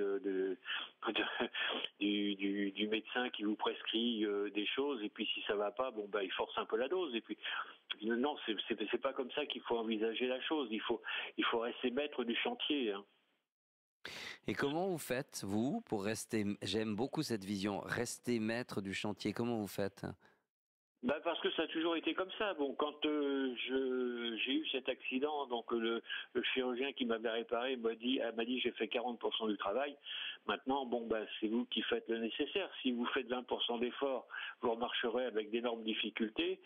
Si vous en faites un peu plus, si vous acceptez de souffrir, vous pourrez peut-être retrouver une vie à peu près normale. Et quand nous nous étions rencontrés à Lausanne, je ne sais pas si vous vous souvenez, j'étais venu vous voir, j'étais avec une canne. Bon, maintenant je suis obligé de marcher avec 2 cannes parce que la situation s'est un petit peu aggravée. Mais bon, j'essaye de continuer comme si ne rien n'était, quoi, parce que si on se laisse dépasser par les événements, il n'y a plus qu'à rester couché et puis on attend que ça se passe, quoi. Hein. Dans son message, Rigobert disait quelque chose qui nous a beaucoup secoué à l'équipe de la ligne de cœur. En tout cas, il disait j'ai 71 ans et d'importants problèmes de mobilité et je n'arrive pas à me dire que c'est normal et que je vais devoir vivre avec ça. Est-ce que vous arrivez à vous dire que ce dont vous souffrez, les douleurs, ces difficultés, c'est normal? C'est une normalité, oui. Oui, et une fois nous en avions déjà parlé, et finalement la douleur est une mauvaise compagne, mais quand elle n'est pas, je dirais, à sa force minimale, quelque part, je vais vous paraître un peu masochiste, elle me manque. C'est vrai. On arrive, oui, je suis là. Par contre, là, il y a quelque chose d'anormal qui se produit. Elle n'est pas là. Qu'est-ce qui se passe? Voilà. Donc elle revient, elle est établie. Il y a la limite que je maîtrise et puis il y a la limite que je maîtrise pas. Bon, à partir du moment où je la maîtrise plus, à ce moment-là, je me mets le nez dans la pharmacie et puis je prends mes doses de morphine. Mais j'essaye de résister le plus longtemps possible et de faire en sorte que je fonctionne comme les autres. Alors effectivement, quand ça va vraiment pas, je craque, tout le monde est surpris parce qu'on se dit, qu'est-ce qui se passe? C'est pas normal, quoi. Et d'un autre côté, l'aide des autres m'importune parce que j'essaye d'en avoir, d'être le moins dépendant, quoi. Donc, quelqu'un qui me vient en aide, ça me gêne. Je suis pas satisfait de son attitude, quoi. Ce que vous nous dites là, c'est très intéressant parce qu'en fait, si vous voulez, pour vous, il n'y a pas vraiment à un moment donné quelque chose qui pourrait s'appeler normalité, quoi. Tout est très différent depuis votre accident, en tout cas. Moi, la normalité, je vais être obligé je me suis fait une nouvelle normalité à partir du moment où la chose était jouée et que le chirurgien m'a dit que plus rien ne serait comme avant, quoi. Donc là, soit on pleure devant son cas et soit on essaye de continuer le chemin et on essaye de se rapprocher à ce qui était avant, quoi. Et on essaye de faire en sorte d'être le plus près de ce qu'on savait faire avant, de ce qu'on pouvait faire avant. Jean-Pierre, quand vous dites « je craque », mais bon, ça étonne tout le monde, mais j'ai pas envie de l'aide des autres, comment les autres ils se situent alors par rapport à vous? C'est pas simple, hein? On en avait parlé une fois, et par exemple, quand j'avais repris le travail, à la grande surprise de tout le monde, puisque j'avais repris mes activités 4 mois après, alors j'avais des gens qui autour de moi étaient très prévenants. Et moi, ça me gênait. Cette prévenance me gênait. Alors j'ai réuni les collaborateurs et je leur ai dit, écoutez, voilà, si je suis revenu, c'est parce que je me sentais capable de le faire. Donc ne me considérez pas comme handicapé. Considérez-moi comme j'étais, voyez en moi, regardez-moi comme j'étais avant, quoi. Et ça s'est fait comme ça. Et donc, quand mon entourage me demandait est-ce que ça va, tu souffres et tout ça, au départ, ça me semblait une agression. Je ressentais ça comme une agression. Alors maintenant, ils ont compris le système. Ils ne demandent que rien, quoi. Ils me laissent agir. Et puis, quand ils me voient avec une petite sucette de morphine, ils savent que là, effectivement, là, je suis un peu en déroute. Mais Mais il n'y a pas un risque que les gens, finalement, se désintéressent et que vous vous retrouviez un petit peu tout seul avec votre difficulté, vos souffrances? Non, mais par contre, j'avais vu un spécialiste de la douleur qui m'avait dit que ce problème-là, enfin c'est mon attitude, avait créé une résistance au mal et qui faisait que la douleur normale, si vous voulez, chez un être qui n'a pas les problèmes que j'ai eus, la douleur indiquait que quelque chose allait se produire. Et moi, je suis rendu au stade où la douleur m'indique que quelque chose s'est produit. Et j'ai eu 2 accidents très sérieux, enfin j'ai eu deux événements très sérieux. J'ai eu une péritonite avec un début de gangrène et je m'en étais pas rendu compte. Je n'avais pas senti la douleur arriver. Et m'est arrivé après un autre problème. J'avais un kyste que j'ai laissé grossir et que j'ai traité avec le plus profond des mépris et quelques produits que ma femme avait dans sa pharmacie, jusqu'au moment où il a pris une couleur qui n'était pas très belle. Et quand je suis arrivé aux urgences, ils m'ont repéré pratiquement dans la demi-heure qui suivait et j'étais en train de faire une septicémie. Parce que je ne ressens pas la douleur comme un signal d'alerte.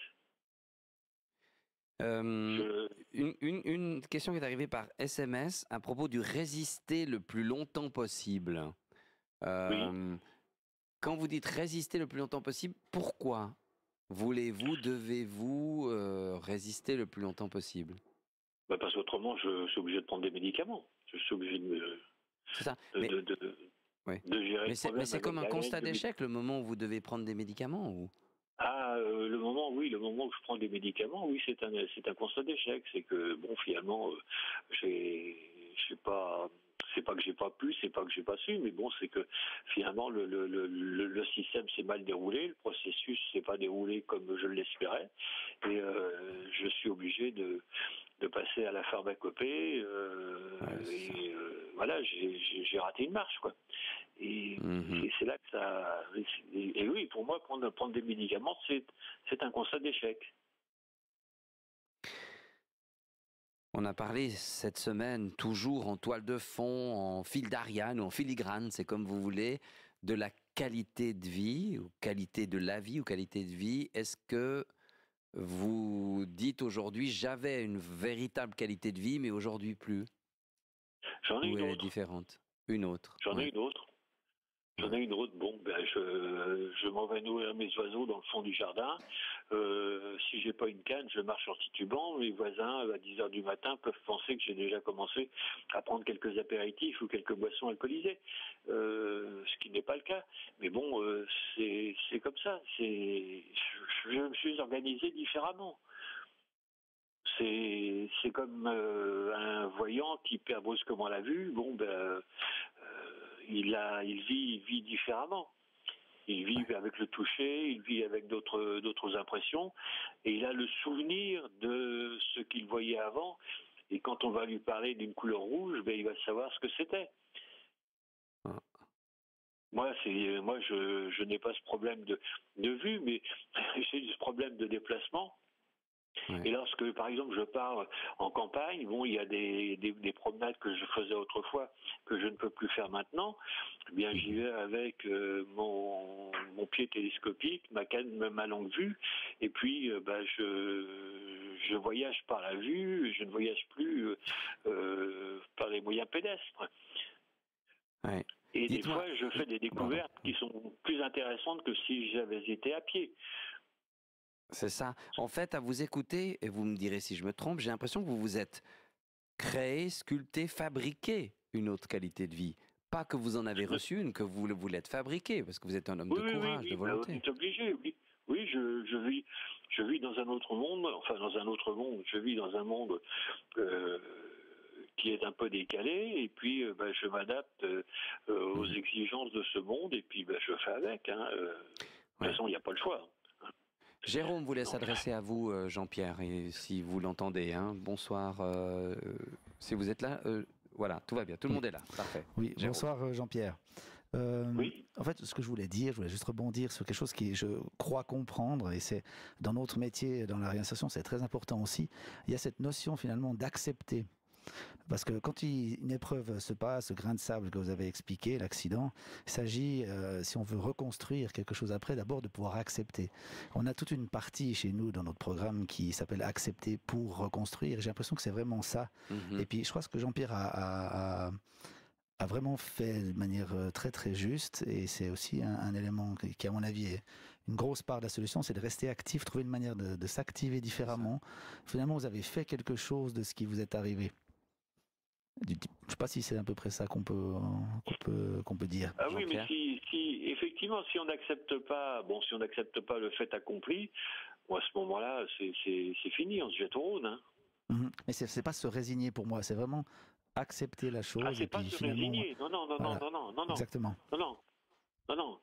C'est pas se résigner. Bon, une fois avec Jean-Marc, nous avions parlé de ça, et je disais que avant de parler de résilience, il fallait parler de résistance.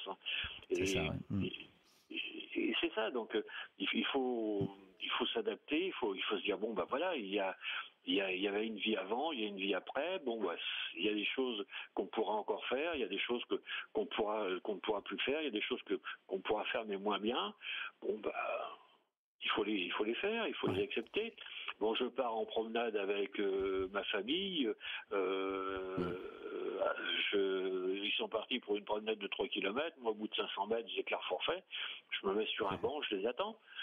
Et puis, je regarde le paysage d'une autre façon. J'observe les petites plantes qui poussent. Je regarde les fourmis qui travaillent. Et je me dis que sur la quantité, il y en a bien une qui doit être un peu plus feignante que les autres et qui vit sur les autres. Je me fais un autre monde. Je me fais des images et je vis dans un autre. À ce moment-là, je vis dans un autre espace-temps. Sandra voudrait vous adresser la parole. Oui, bonsoir Jean-Pierre. Je vous écoute et vous me touchez beaucoup dans vos propos. Je sens que vous avez une grande force. Vous êtes un combattant. Et on parle de la qualité de vie, c'est très subjectif, hein, c'est un petit peu comme le bonheur, hein, finalement. Qu'est-ce que ça veut dire vraiment? Chacun a sa qualité de vie, chacun a son bonheur. J'ai envie de vous proposer l'indulgence envers vous-même. Vous êtes très exigeant, vous voulez faire le maximum. Parfois, dans la vie, il faut apprendre à être indulgent envers soi-même. Et en vous écoutant parler, voilà, j'ai juste envie de vous adresser ce petit message, ce petit mot. Faites preuve d'indulgence envers vous-même. Prenez vraiment bien soin de vous. Je n'ai pas d'indulgence vis-à-vis de moi-même. Je l'ai compris. C'est pour ça que j'avais envie de vous le rappeler. Et quand ça casse, ça casse. Ouais. Et ça fait mal. Oui. Si vous arrivez à faire preuve d'un petit peu d'indulgence envers vous-même, Jean-Pierre, je suis persuadée que vous éviterez les grosses casses. Je repasse la parole à Jérôme qui a encore un petit message à vous adresser. Oui, c'était pour faire le lien aussi avec ce qui avait été dit précédemment dans la soirée. Je fais un peu un parallèle avec ce qu'explique Jean-Pierre et l'aspect professionnel, le travail. Quand on entend, on est des rebuts, déjà, moi je me dresse contre ça. Clairement, on est persuadé que non quand on travaille avec mes collègues sur ces projets de réinsertion. Mais le parallèle que je vois, c'est quand vous expliquez la promenade, mais toute ma famille part faire 3 kills et moi je m'assois après 500 mètres. Dans le travail, c'est pareil. On a la possibilité de revenir sur le marché du travail avec des choses adaptées, des choses qui nous correspondent mieux, qui sont plus en lien avec ce qu'on peut aujourd'hui faire. Et c'est ça, en fait, c'est la promenade différemment. Donc c'est de chercher où est-ce qu'on va pouvoir aller. Avant de revenir sur le témoignage de Jean-Pierre, je vais encore juste dire ça. Finalement, c'est trouver la bonne place pour la bonne personne. La bonne personne à la bonne place, c'est vraiment ça. Jean-Pierre, en fait, dans l'image du banc, ce qu'il y a de bien, c'est que les autres sont obligés de revenir en arrière. C'est ça aussi, hein. Et ils sont obligés de revenir vers vous. Ils me reprennent au passage. Hein. Et comme généralement, c'est moi qui ai les clés de la voiture, ils peuvent pas faire autrement. Bon, Jean-Pierre, merci beaucoup pour ce lumineux témoignage. Un de ces jours, on viendra à votre rencontre ou vous viendrez à la nôtre avec un thème autour de... Oui, non, mais il n'y a pas de problème. C'est promis. Si vous voulez un jour vous déplacer jusque chez moi, je vous ouvre ma porte et... Avec plaisir. À bientôt, en tout cas. À bientôt, bonne nuit, Jean-Pierre. Merci. Allez, bonne soirée, au revoir. Au revoir, merci. Et puis, je voudrais vous lire quelques messages. Alors, beaucoup de SMS sont arrivés.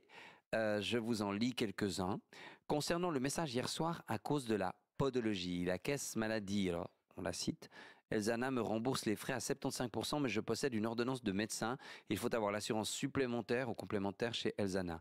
Voilà, salutations de Rolf de Berne. Excusez-moi mon mauvais français. Ça va? C'est tout à fait en français, Rolf. Si nous on parlait aussi bien l'allemand. Enfin moi. Bonsoir. Un ami très cher va d'ennui en ennui. D'abord un licenciement, ensuite pas de travail trouvé pendant une période de chômage. Et juste à la fin de droit au chômage, détection d'un cancer avancé et opération d'urgence. Comment peut-on l'aider pour recevoir un peu de nourriture, par exemple par les Colis du Cœur? L'Hospice Général peut juste payer son loyer et l'assurance maladie, mais il n'a pas assez d'argent.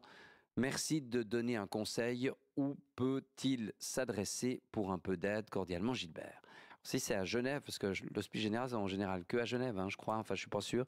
Mais du coup, il y a Partage, les Colis du Cœur et tout ça. J'imagine que ça doit exister. Vous êtes sur Genève ou non, mais... Je pense à Fribourg, on a les ligues de santé, la Ligue contre le cancer, par exemple. Il y a peut-être la même chose du côté de Genève, je pense. Oui. Je ne sais pas si Olivier, qui est genevois d'origine, c'est ça, mais non. Bon, eh ben, en tout cas, on cherchera et on vous donnera une réponse avec grand plaisir.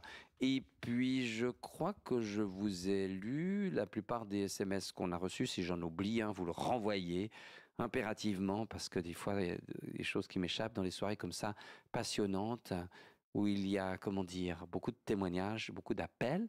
Mais quand même, on va prendre un petit peu de temps pour écouter de la musique. Ce serait bien.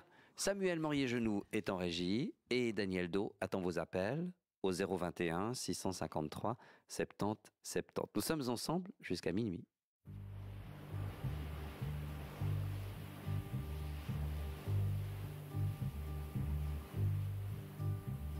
Sitting in the morning sun, I'll be sitting when the evening comes,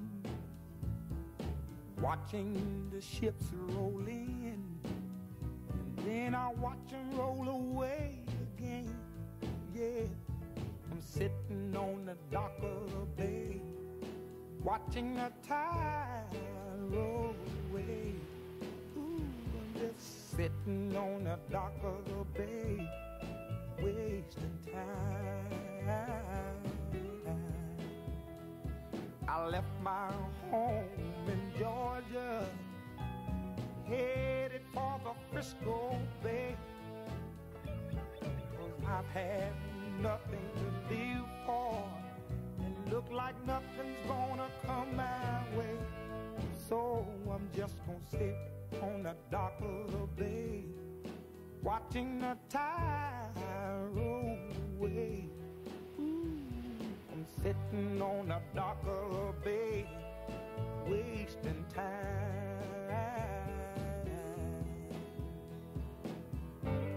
Look like nothing's gonna change, everything still remains the same. I can't do what 10 people tell me to do, so I guess I'll remain the same. Listen, sitting here resting my bones, and this loneliness won't leave me alone. Listen, 2,000 miles I roam just to make this dock my home. Now I'm just gonna sit at the dock of the bay, watching the tide roll away.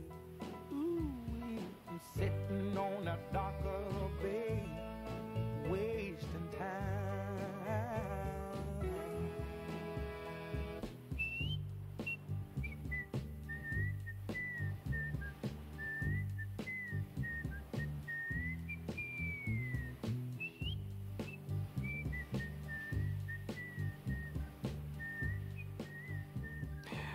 Bon, je ne sais pas si j'arrive à siffler comme lui, donc désolé, on va passer à la suite de l'émission. Bon, c'est avec plaisir que nous allons accueillir Laurie. Bonsoir Laurie. Bonsoir. Très heureux de vous écouter ce soir. Bon, on va parler de quoi? Parce que 50 ans et plus, c'est pas votre cas quand même, hein? Pas encore. J'ai encore un peu de marge. C'est bien. Bon. Non, moi je venais interroger un peu la personne qui représente Intégration pour tous. Il est là, il vous écoute. Bonjour. Ah, non, bonsoir, non. Bonsoir. Bonsoir. Mais alors, en fait, je suis non-voyante, donc une déficience visuelle. Et puis, j'ai fait pas mal de recherches pour faire du bénévolat, pour de l'accompagnement à domicile ou l'accompagnement à personnes à déficience plus élevée que la mienne. Et puis, j'ai été refusée partout. Pourquoi? Parce que j'ai une déficience visuelle et c'est pas dit clairement, mais je sais très bien que c'est ça. Alors, déjà, je trouve que c'est pas normal, si je peux le dire. Oui, moi non plus. Ouais. Vous êtes basé où, si j'ose vous demander? À Lausanne. À Lausanne, ok. Une vaudoise d'adoption. Ouais. C'est aller m'exiler. Non, je suis très bien à Lausanne. Finalement, c'est mon premier. Enfin voilà, j'ai fait mes écoles ici et je suis revenue là. Et toi, Laurie, juste avant que Jérôme ne dialogue avec vous, en fait, pour vous, ce serait important d'avoir une activité, c'est ça aussi que vous nous dites d'une certaine façon. J'ai envie de pouvoir donner mes compétences et puis faire d'autres choses que penser boulot et puis et ça. Et puis pour moi, bénévolat, ça s'applique à un vrai travail suivant ce qu'on fait. C'est aussi du temps, on n'est pas payé, on n'est pas salarié, mais c'est valable. Donc en fait, vous avez le sentiment, on n'ose pas vous dire, ou en tout cas les gens ne vous disent pas directement que vous n'êtes pas accepté parce que vous êtes non-voyante. Voilà. Et parce que, oui, mais vous savez, on n'est pas sûr que vos compétences conviennent, on n'est pas enfin, on vous fait plein de sous-entendus comme ça. D'accord. Si j'ai bien compris... Oui. Pardon, allez-y seulement, je vous écoute. Non, je vous laisse finir, puis je vous dirai après. Allez-y. je voulais juste être sûr. Si vous voulez qu'on aille boire un café, les autres, vous nous le dites. Hein. Laissez-nous, c'est bon. C'est bon, non, c'est bon. On est bien, il n'y a pas de problème. On est la cave Mayor, on est très bien. Je voulais être juste sûr d'avoir bien compris. Le but, c'est de trouver une activité donc, bénévole, en plus de d'une activité professionnelle que vous faites déjà, ou c'est vraiment l'activité principale que vous cherchez dans le bénévolat? Là, je cherche en tout cas 2 à 3 jours par semaine. Parce qu'à côté, je fais des cours de français, j'ai des consultations privées aussi de temps en temps. Mais oui, j'aimerais plus, comme activité que je puisse exercer ça. Ça me plairait vraiment. Et puis là, du coup, c'est vrai que je me sens jamais découragée parce que j'ai plus d'une ressource. Mais là, je dois bien avouer que je sais pas trop vers qui me tourner. D'accord. Alors, ce qu'on pourra faire, qui me semble indiqué, parce qu'on va pas donner des noms là de celles et ceux qui vous ont refusé à tort d'ailleurs. Je pense qu'on faudrait bien qu'on se parle en dehors de l'émission, ça peut être intéressant. Moi, je travaille pas à Lausanne, mais sur Fribourg, mais je peux tout à fait faire le lien avec mes collègues. Puis forcément, par notre activité, on est en contact avec tout plein de structures qui sont actifs à différents niveaux. Et là, je pense qu'il y a certainement quelque chose. Il faut qu'on regarde s'il y a encore certaines qui n'ont pas été contactées. Et puis peut-être que par une autre forme de contact par nous, déjà, ça peut donner quelque chose d'autre. J'imagine aussi que je pourrais avoir peut-être de l'aide par là. C'est pour ça en fait que j'ai osé. Je me suis dit, j'envoie le message, puis je verrai bien. Le seul qui sait qui n'a rien tente rien, ça va avec, hein, je veux dire. Absolument. Parce que ce que vous racontez, ce que vous expliquez, les raisons un peu comme ça, sombres, opaques, qu'on ne comprend pas, nous, on rencontre aussi ce genre de choses pour toute situation de personne qui a une difficulté de santé, puis des raisons pour ne pas engager. Il y a toujours il y a toujours plein de raisons qui sont évoquées, puis qui ne sont jamais très claires. Avec de l'expérience, ça fait 5 ans que je travaille en indépendant, je suis partie à l'étranger pendant 5 mois, je parle français, espagnol couramment. J'ai vraiment des capacités. Et je veux dire, c'est même pas que je pense que j'ai pas. Je veux dire, j'ai des élèves de français, je leur donne des cours. Enfin, je suis active aussi dans ce sens-là. C'est juste que on n'a peut-être pas tout le temps envie de bosser pour faire du fric. Désolée de parler comme ça, mais à quelque part, c'est aussi vrai. C'est pour ça qu'on comprend pas. Hein, ouais, c'est ça. Mais ça, c'est intéressant parce que en même temps, alors que tous les discours vont, semble-t-il, dans le même sens, hein, pour dire l'inclusion, l'intégration, il y a un gros travail qui est fait et tout. Et il y a encore ce rejet ou ce refus parce qu'on est malvoyant. Ça, vous l'avez senti dans d'autres domaines, Laurie? Oui, je vais vous donner un exemple qui m'est arrivé il y a 2 jours. Oui, C'est très allez-y. bien, parce qu'il y a 2 jours, je ne vais pas citer la marque et le magasin, on n'a pas le droit en radio. Ça Mais, dépend laquelle. ouais, voilà, Allez-y. c'est que, Oui. c'est que sur la rue Saint-Martin, il y a un magasin discounter, voilà, là, j'ai assez dit. Les gens, ils rechercheront, ils le trouveront facile. Et puis, on m'a dit, non, mais vous venez pas faire vos courses toute seule, parce que si vous n'êtes pas assisté, nous, vous n'êtes pas. Nous, on n'est pas là pour ça. Et puis, si vous n'êtes pas capable de vous débrouiller seul dans la vie, c'est pas la peine de venir chez nous. J'étais là, mais désolée, mais je viens juste solliciter un vendeur ou une vendeuse pour faire mes courses, comme tout le monde. Oui, mais vous vous rendez compte, si on donne 1 heure à chaque client, je dis, mais il n'y a personne dans le magasin, j'étais quasi toute seule. Ouais. Et c'est pour beaucoup trop encore de domaines, c'est comme ça.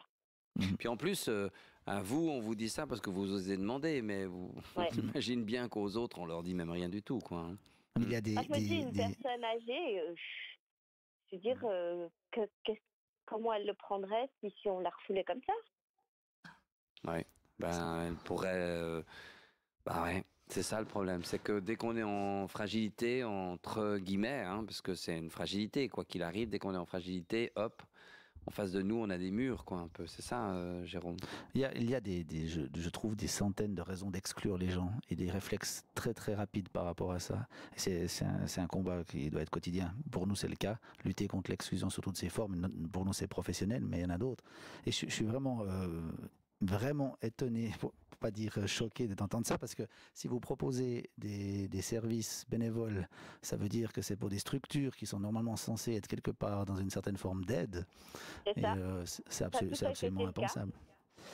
Mais je pense qu'on va faire comme j'ai dit. Je vous promets que on va se parler, on va regarder pour vous donner mes coordonnées, puis on va regarder ça, puis je vous mettrai en lien avec mes collègues, et puis je suivrai ça depuis Fribourg, c'est pas très loin. Oui, pour voir je voulais juste ça se avoir l'avis de la collègue qui est avec vous et qui a bossé à son compte. Je vous la passe. Si elle a, qu'est-ce qu'elle pourrait en dire de ça aussi? Parce que administrativement, on n'est pas toujours bien reçu non plus. Hein. Quand on est, quand on vous a voulez dire indépendant ou une déficience? Une déficience ou indépendant. Ouais. Bonsoir Laurie et merci pour votre beau témoignage. C'est vrai que c'est hallucinant de penser aujourd'hui que quand on propose des services bénévoles, on se voit refuser. Le bénévolat fait partie d'un petit peu d'un luxe dans la société aujourd'hui où pour beaucoup le profit financier, le gain économique est la priorité. Donc je vous félicite pour votre courage et pour votre ténacité. Je pense que vous en serez récompensé. En tant que bénévole au sein de l'association Silver, c'est vrai qu'on a beaucoup d'attentes et de besoins de gens qui sont effectivement capables d'offrir un peu de leur temps et je serais ravie de pouvoir vous recontacter pour en parler parce qu'il y a certainement des choses qu'on pourra envisager ensemble. Il n'y a pas de souci, moi je suis ouverte à tout. Puis je remercie Jean-Marc et la ligne de cœur de m'avoir permis d'aborder ce sujet qui peut être bien et encore assez tabou à quelque part. Parce que finalement, les gens qui vivent ce genre d'exclusion, la plupart qui sont de mes collègues ou autres non-voyants, malvoyants, ils vont jamais rien dire. Et je me dis que si on dit jamais rien, il n'y a jamais rien qui change. Laurie, une petite question. Vous avez l'impression que les choses ont évolué depuis quelques années ou pas quand même? Oui, je pense, mais je pense qu'il y a bien des domaines où il y a beaucoup encore d'ignorance. Dans le monde professionnel, notamment aussi, et puis aussi par rapport, je ne sais pas, globalement, vous questionnez certaines personnes à quoi servent les lignes de marquage qui sont en ville de Lausanne, parce qu'il y en a quand même assez partout, les gens ne savent pas vous dire à quoi ça sert. Donc, je veux dire, voilà, il y a un manque d'informations et je pense que ça nous défavorise pour plusieurs choses. Après, on a aussi l'envers de la médaille où sur Lausanne, quand même, j'ai quand même pas mal d'aide pour beaucoup de choses. Vous dites sur Lausanne, vous avez l'impression qu'il y a une certaine sensibilité en ville un peu plus qu'ailleurs ou... Oui. Oui, pour moi, oui.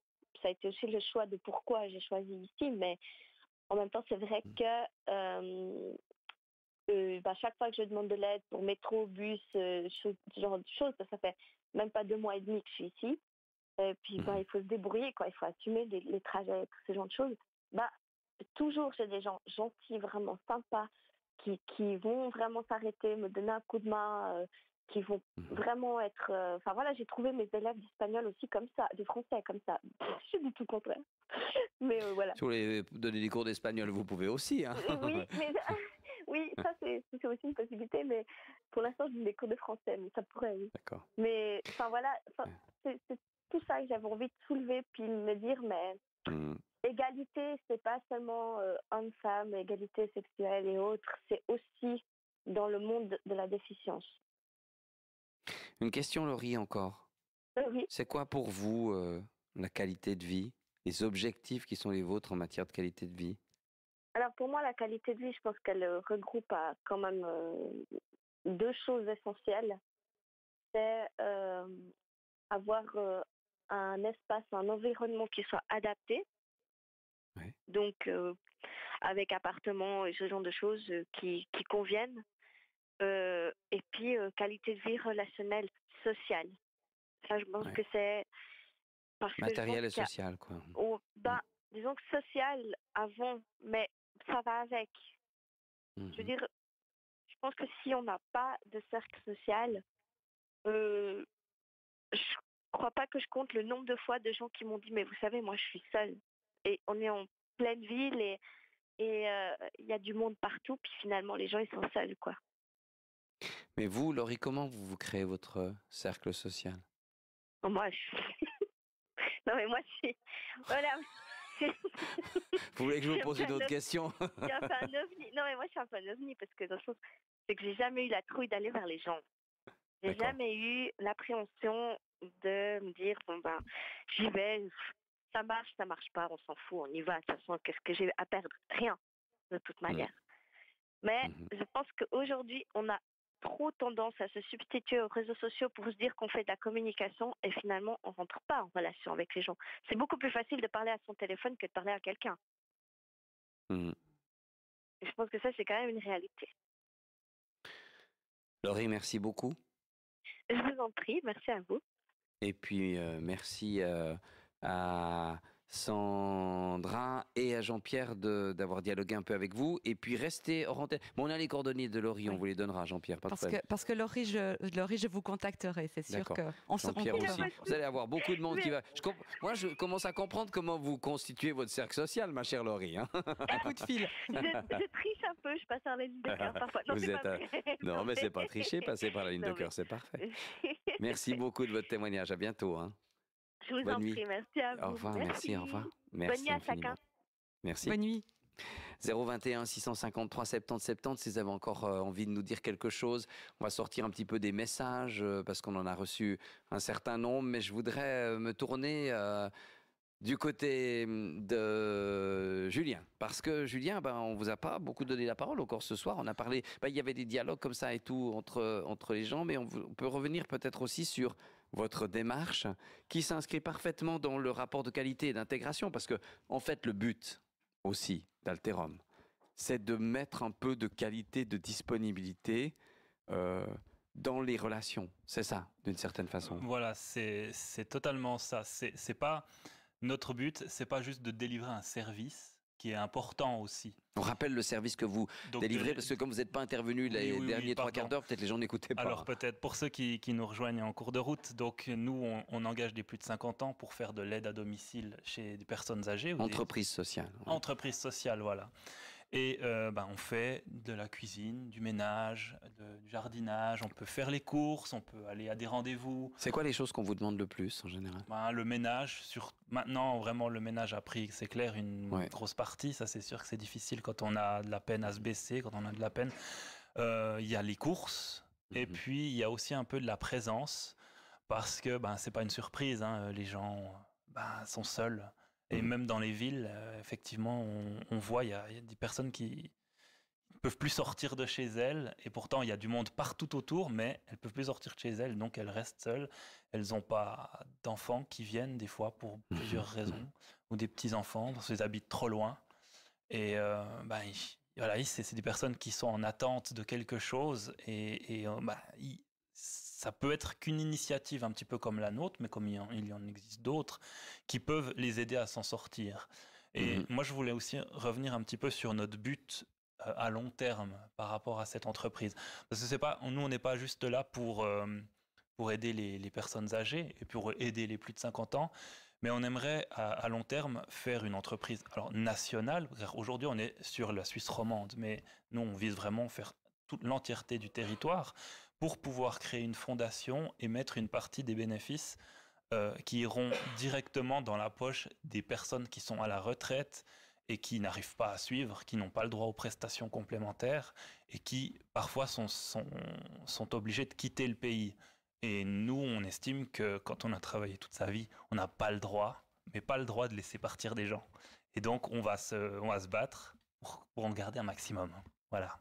Et ça me touche beaucoup parce que j'en ai vu un ou l'autre il n'y a pas très longtemps qui partent. Et puis, il y a les petits-enfants, les enfants qui les verront plus. Et ça, on va tout faire, on va tout donner, nous trois jeunes, donc d'une trentaine d'années. On va tout donner pour les aider et puis pour en garder un maximum en Suisse.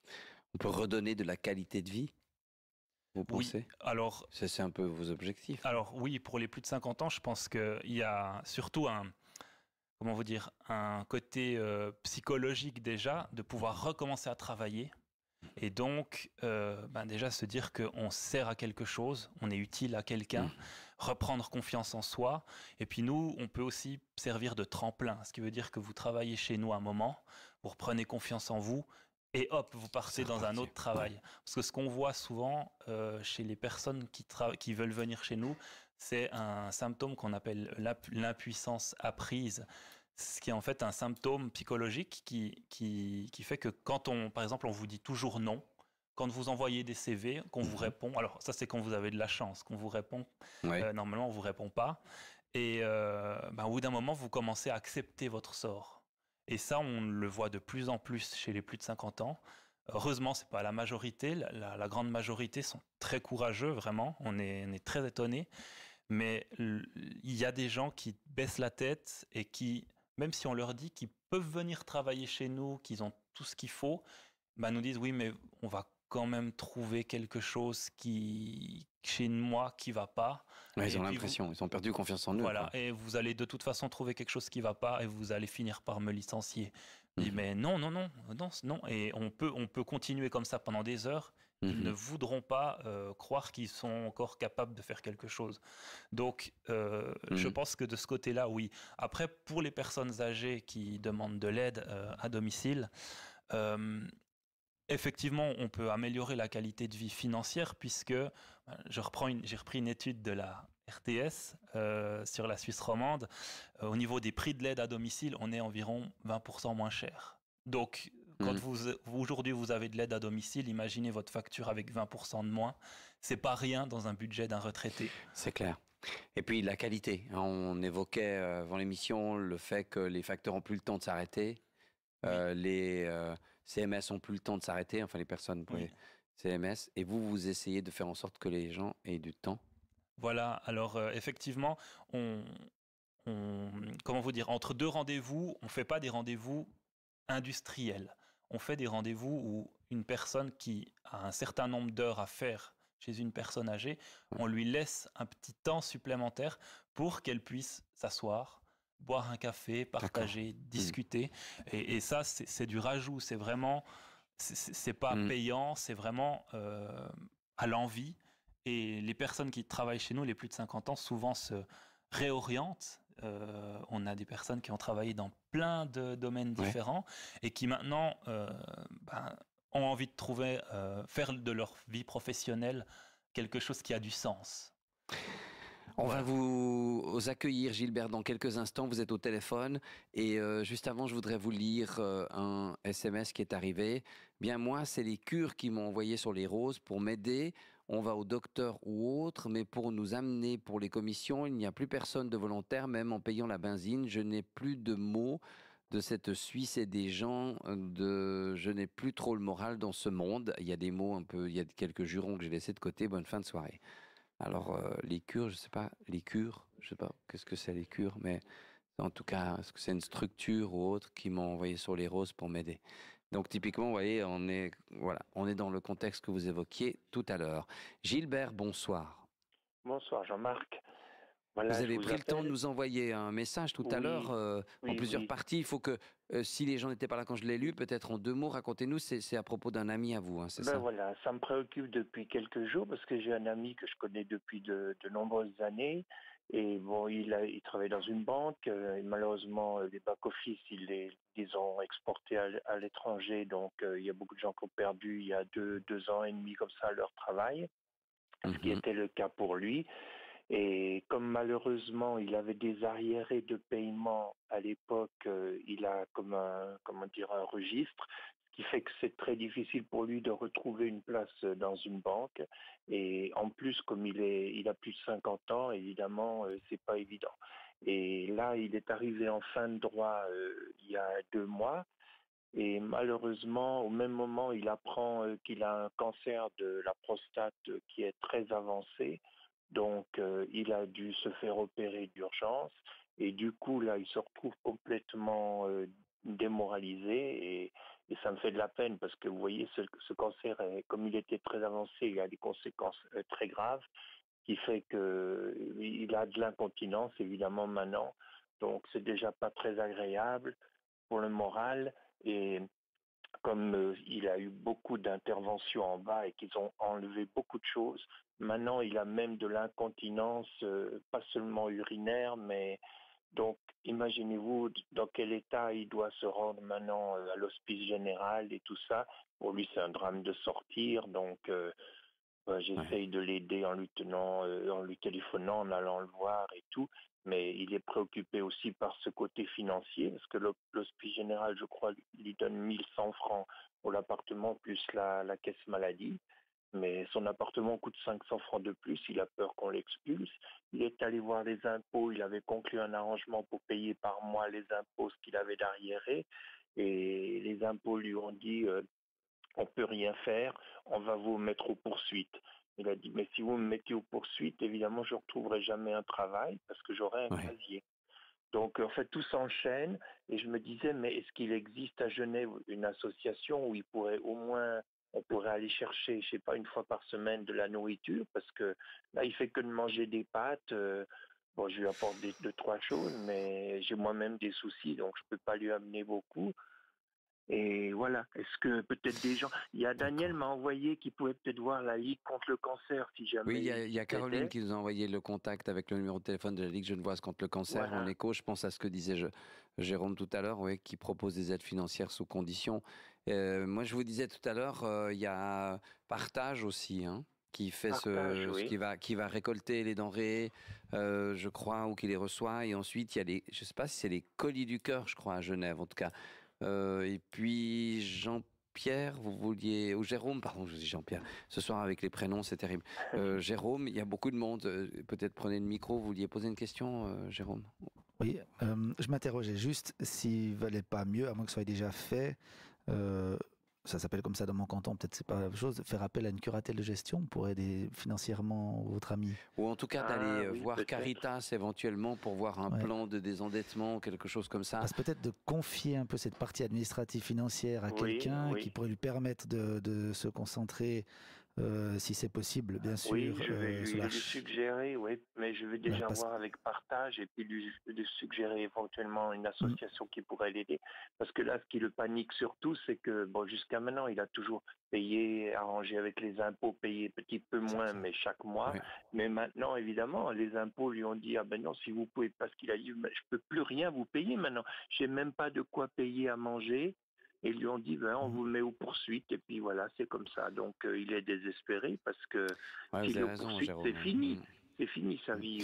Bon, ça n'empêche de tout faire, d'aller voir ou Caritas, ensuite une curatelle de gestion, après éventuellement de prendre contact, plutôt qu'avec Partage, je pense avec les Colis du Cœur à Genève, parce qu'on peut aller chercher, c'est pas très loin de la télévision du reste, dans les locaux qui se trouvent juste derrière, enfin des locaux, pas dans la télévision, on est bien d'accord, hein, ça se saurait s'il y avait les Colis du Cœur à la RTS, mais non, mais il y a des gens on de devrait cœur faire à la ça des fois. RDS. Il y a des gens du cœur, mais pas les colis. Oui. Mais par contre, les colis, c'est pas très très loin dans le quartier, là, justement derrière et tout. Oui. Mais moi, je suis très touché par votre démarche, parce que en fait, c'est un ami et je vous sens un peu, comment dire, presque démuni par rapport à ça, où je me trompe. Ça me bouleverse, vous voyez, ça me bouleverse.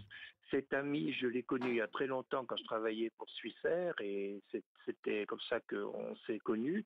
Et voilà, et j'ai toujours eu un bon contact avec lui et c'est quelqu'un d'honnête, de travailleur. Malheureusement, il s'est fait licencier comme beaucoup de banquiers et quand on n'a pas une formation extraordinaire, on a un peu plus de peine à retrouver une place dans les banques actuellement et ça me fait de la peine. J'arrête pas de lui dire, mais tu as un courage fou. Parce que je m'imagine, moi, vous voyez, avec les Pampers toute la journée, sortir, faire les choses quand vous pouvez plus vous retenir, mais c'est horrible pour le moral. Il m'a dit, mais c'est horrible, j'avais peur que les gens sentent dans l'ascenseur. Non, mais ça fait mal au cœur, parce que, voilà, j'aimerais l'aider. C'est pour ça que je pense vraiment important de compartimenter un petit peu l'aide et de faire appel vraiment au service du curatelle pour avoir une curatelle de gestion. C'est pas non plus une honte ou une tare qui puisse s'occuper de ça par rapport aux poursuites aussi, pour qu'ils puissent vraiment mettre après l'énergie ou la volonté ou en tout cas l'accent sur le fait de retrouver une activité. Voilà, si possible, pas tomber dans les poursuites, parce que s'il est en poursuite, les banques, ils vont jamais l'engager. Hein. C'est pour ça qu'il faut confier la responsabilité, à mon avis, une curatelle de gestion. Je pense que c'est vraiment urgent. Puis après, les autres choses pour les choses. Absolument. Pas hésiter à aller au Colis du Cœur. Ils n'ont pas que des pâtes. Au contraire, il y a des légumes, il y a plein de choses comme ça. Juste, je vous garde 2 secondes avec nous, Gilbert, parce que Sandra, évidemment, vous avez aussi été licencié du domaine bancaire, donc vous connaissez, j'imagine, d'autres gens qui ont été licenciés du domaine bancaire. Souvent, on oublie que c'est une descente aux enfers, parce que retrouver du boulot dans la banque alors qu'on a été licencié, c'est vraiment une galère, quoi. Ça peut être une galère, effectivement. Il faut faire preuve de beaucoup de patience parce que ça peut être un long chemin. Après, il y a la santé en plus qui malheureusement il y a la santé en plus et ça c'est effectivement un très gros obstacle. La banque n'est pas forcément une finalité en soi. On a beaucoup de reconversions. Il y a évidemment beaucoup de gens qui choisissent comme moi le fait de devenir indépendant. C'est une solution qui... Pour ça, il faut avoir un peu la santé, quoi.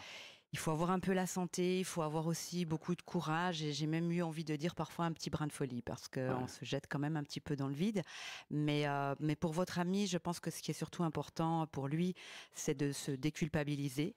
Quand j'ai perdu mon emploi, on était 1500 en Suisse à l'avoir perdu en même temps. Donc on est nombreux dans ce cas, on n'est pas seul. Il faut oser le partager, il faut oser en parler parce que souvent, en s'isolant, on se remet trop en cause et puis on commence un petit peu à douter de soi, à perdre confiance et pour rechercher un emploi, eh bien la confiance il en faut. Et pour votre ami, il faut que vous le rassuriez en lui disant qu'il n'est de loin pas seul, que nous sommes nombreux dans ce cas et que nous sommes nombreux à avoir réussi à rebondir et quand sa santé se sera peut-être un petit peu améliorée, il retrouvera certainement quelques forces pour continuer ce parcours. J'espère, oui. Moi, j'espère, oui. Moi-même, je veux dire, en ce moment, j'ai aussi un cancer et heureusement, mon employeur est très chouette. Ils m'ont pas licencié. Donc, je peux rester, me soigner et tout. Et pour Jean-Marc, il doit connaître, je dirais juste, je suis un collègue de Nicolas. D'accord. Très bien. Le Nicolas. Le Nicolas T. Oui, absolument. Magnifique. Voilà. Bon, merci pour ce magnifique témoignage, à la fois par rapport à votre courage, votre engagement, votre soutien à cet ami. Puis je vous souhaite une très très bonne nuit. Puis j'espère que les pistes... Merci pour votre émission. Oui, c'est toujours un plaisir de l'écouter. À bientôt, Gilbert. À merci. bientôt. Au revoir. Au revoir. Merci. Au revoir. Merci beaucoup. Une dernière chose, Sandra. Il faut qu'on parle encore d'une petite chose que vous avez évoquée tout à l'heure hors antenne. Merci Jean-Marc. Oui, je voulais en fait parler de Signophile, qui est une communauté, une plateforme Internet qui permet aux plus de 50 ans, donc elle est interdite aux moins de 50 ans. Pour une fois, les plus de 50 ans sont mis en valeur. On est nombreux autour de cette table à faire partie de cette grande équipe des plus de 50 ans. Il n'y a pas de limite d'âge. Signophile, c'est une communauté qui permet aux plus de 50 ans de s'exprimer, de donner leur avis. L'objectif de la personne qui a créé cette communauté, c'est de regrouper une bonne centaine de membres par canton dans toute la Suisse romande pour permettre à terme de faire remonter des attentes, des besoins, des réflexions aux autorités publiques, aux institutions, pour permettre d'avancer dans ce domaine où on se rend compte ce soir, Jean-Marc, qu'il y a beaucoup de choses à faire, qu'il y a beaucoup d'attentes, beaucoup de besoins. Alors, venez sur Signophile, www.signophile.ch. Tous les jours, vous avez une petite question super sympa où on répond en 2 clics. C'est évidemment totalement gratuit. Il n'y a aucun intérêt derrière cela, si ce n'est que de vous entendre et de faire valoir votre voix. Et la question pour demain, ce sera, mais c'est quoi déjà un signophile? C'est un clignotant oui, je sais, qui mais montre la direction. D'où ça vient le nom signophile? Moi, je ne sais plus, mais il y a une histoire géniale derrière ça. Allez tous réfléchir à cette question et mettez ça sur Internet. Merci beaucoup, Sandra. Merci à vous. Merci, Jérôme, aussi. Je voudrais juste préciser, merci Julien, merci Olivier, que vous trouvez toutes les coordonnées Internet de nos invités ce soir et de leur association, de leur fondation, sur notre page. C'est la page, non pas Facebook, c'était compliqué de mettre les liens et tout, mais sur la page RTS. Donc c'est RTS/cœur. C'est bien, on n'a pas le monopole du cœur, comme disait je ne sais plus qui, mais c'est le président français, mais on a l'adresse cœur, voilà. rts.ch/cœur, vous trouverez tous les liens Internet, n'hésitez pas à y aller. Merci de cette soirée absolument magnifique que nous avons partagée ici à la cave Mayor. Et comme ça, on n'a bu que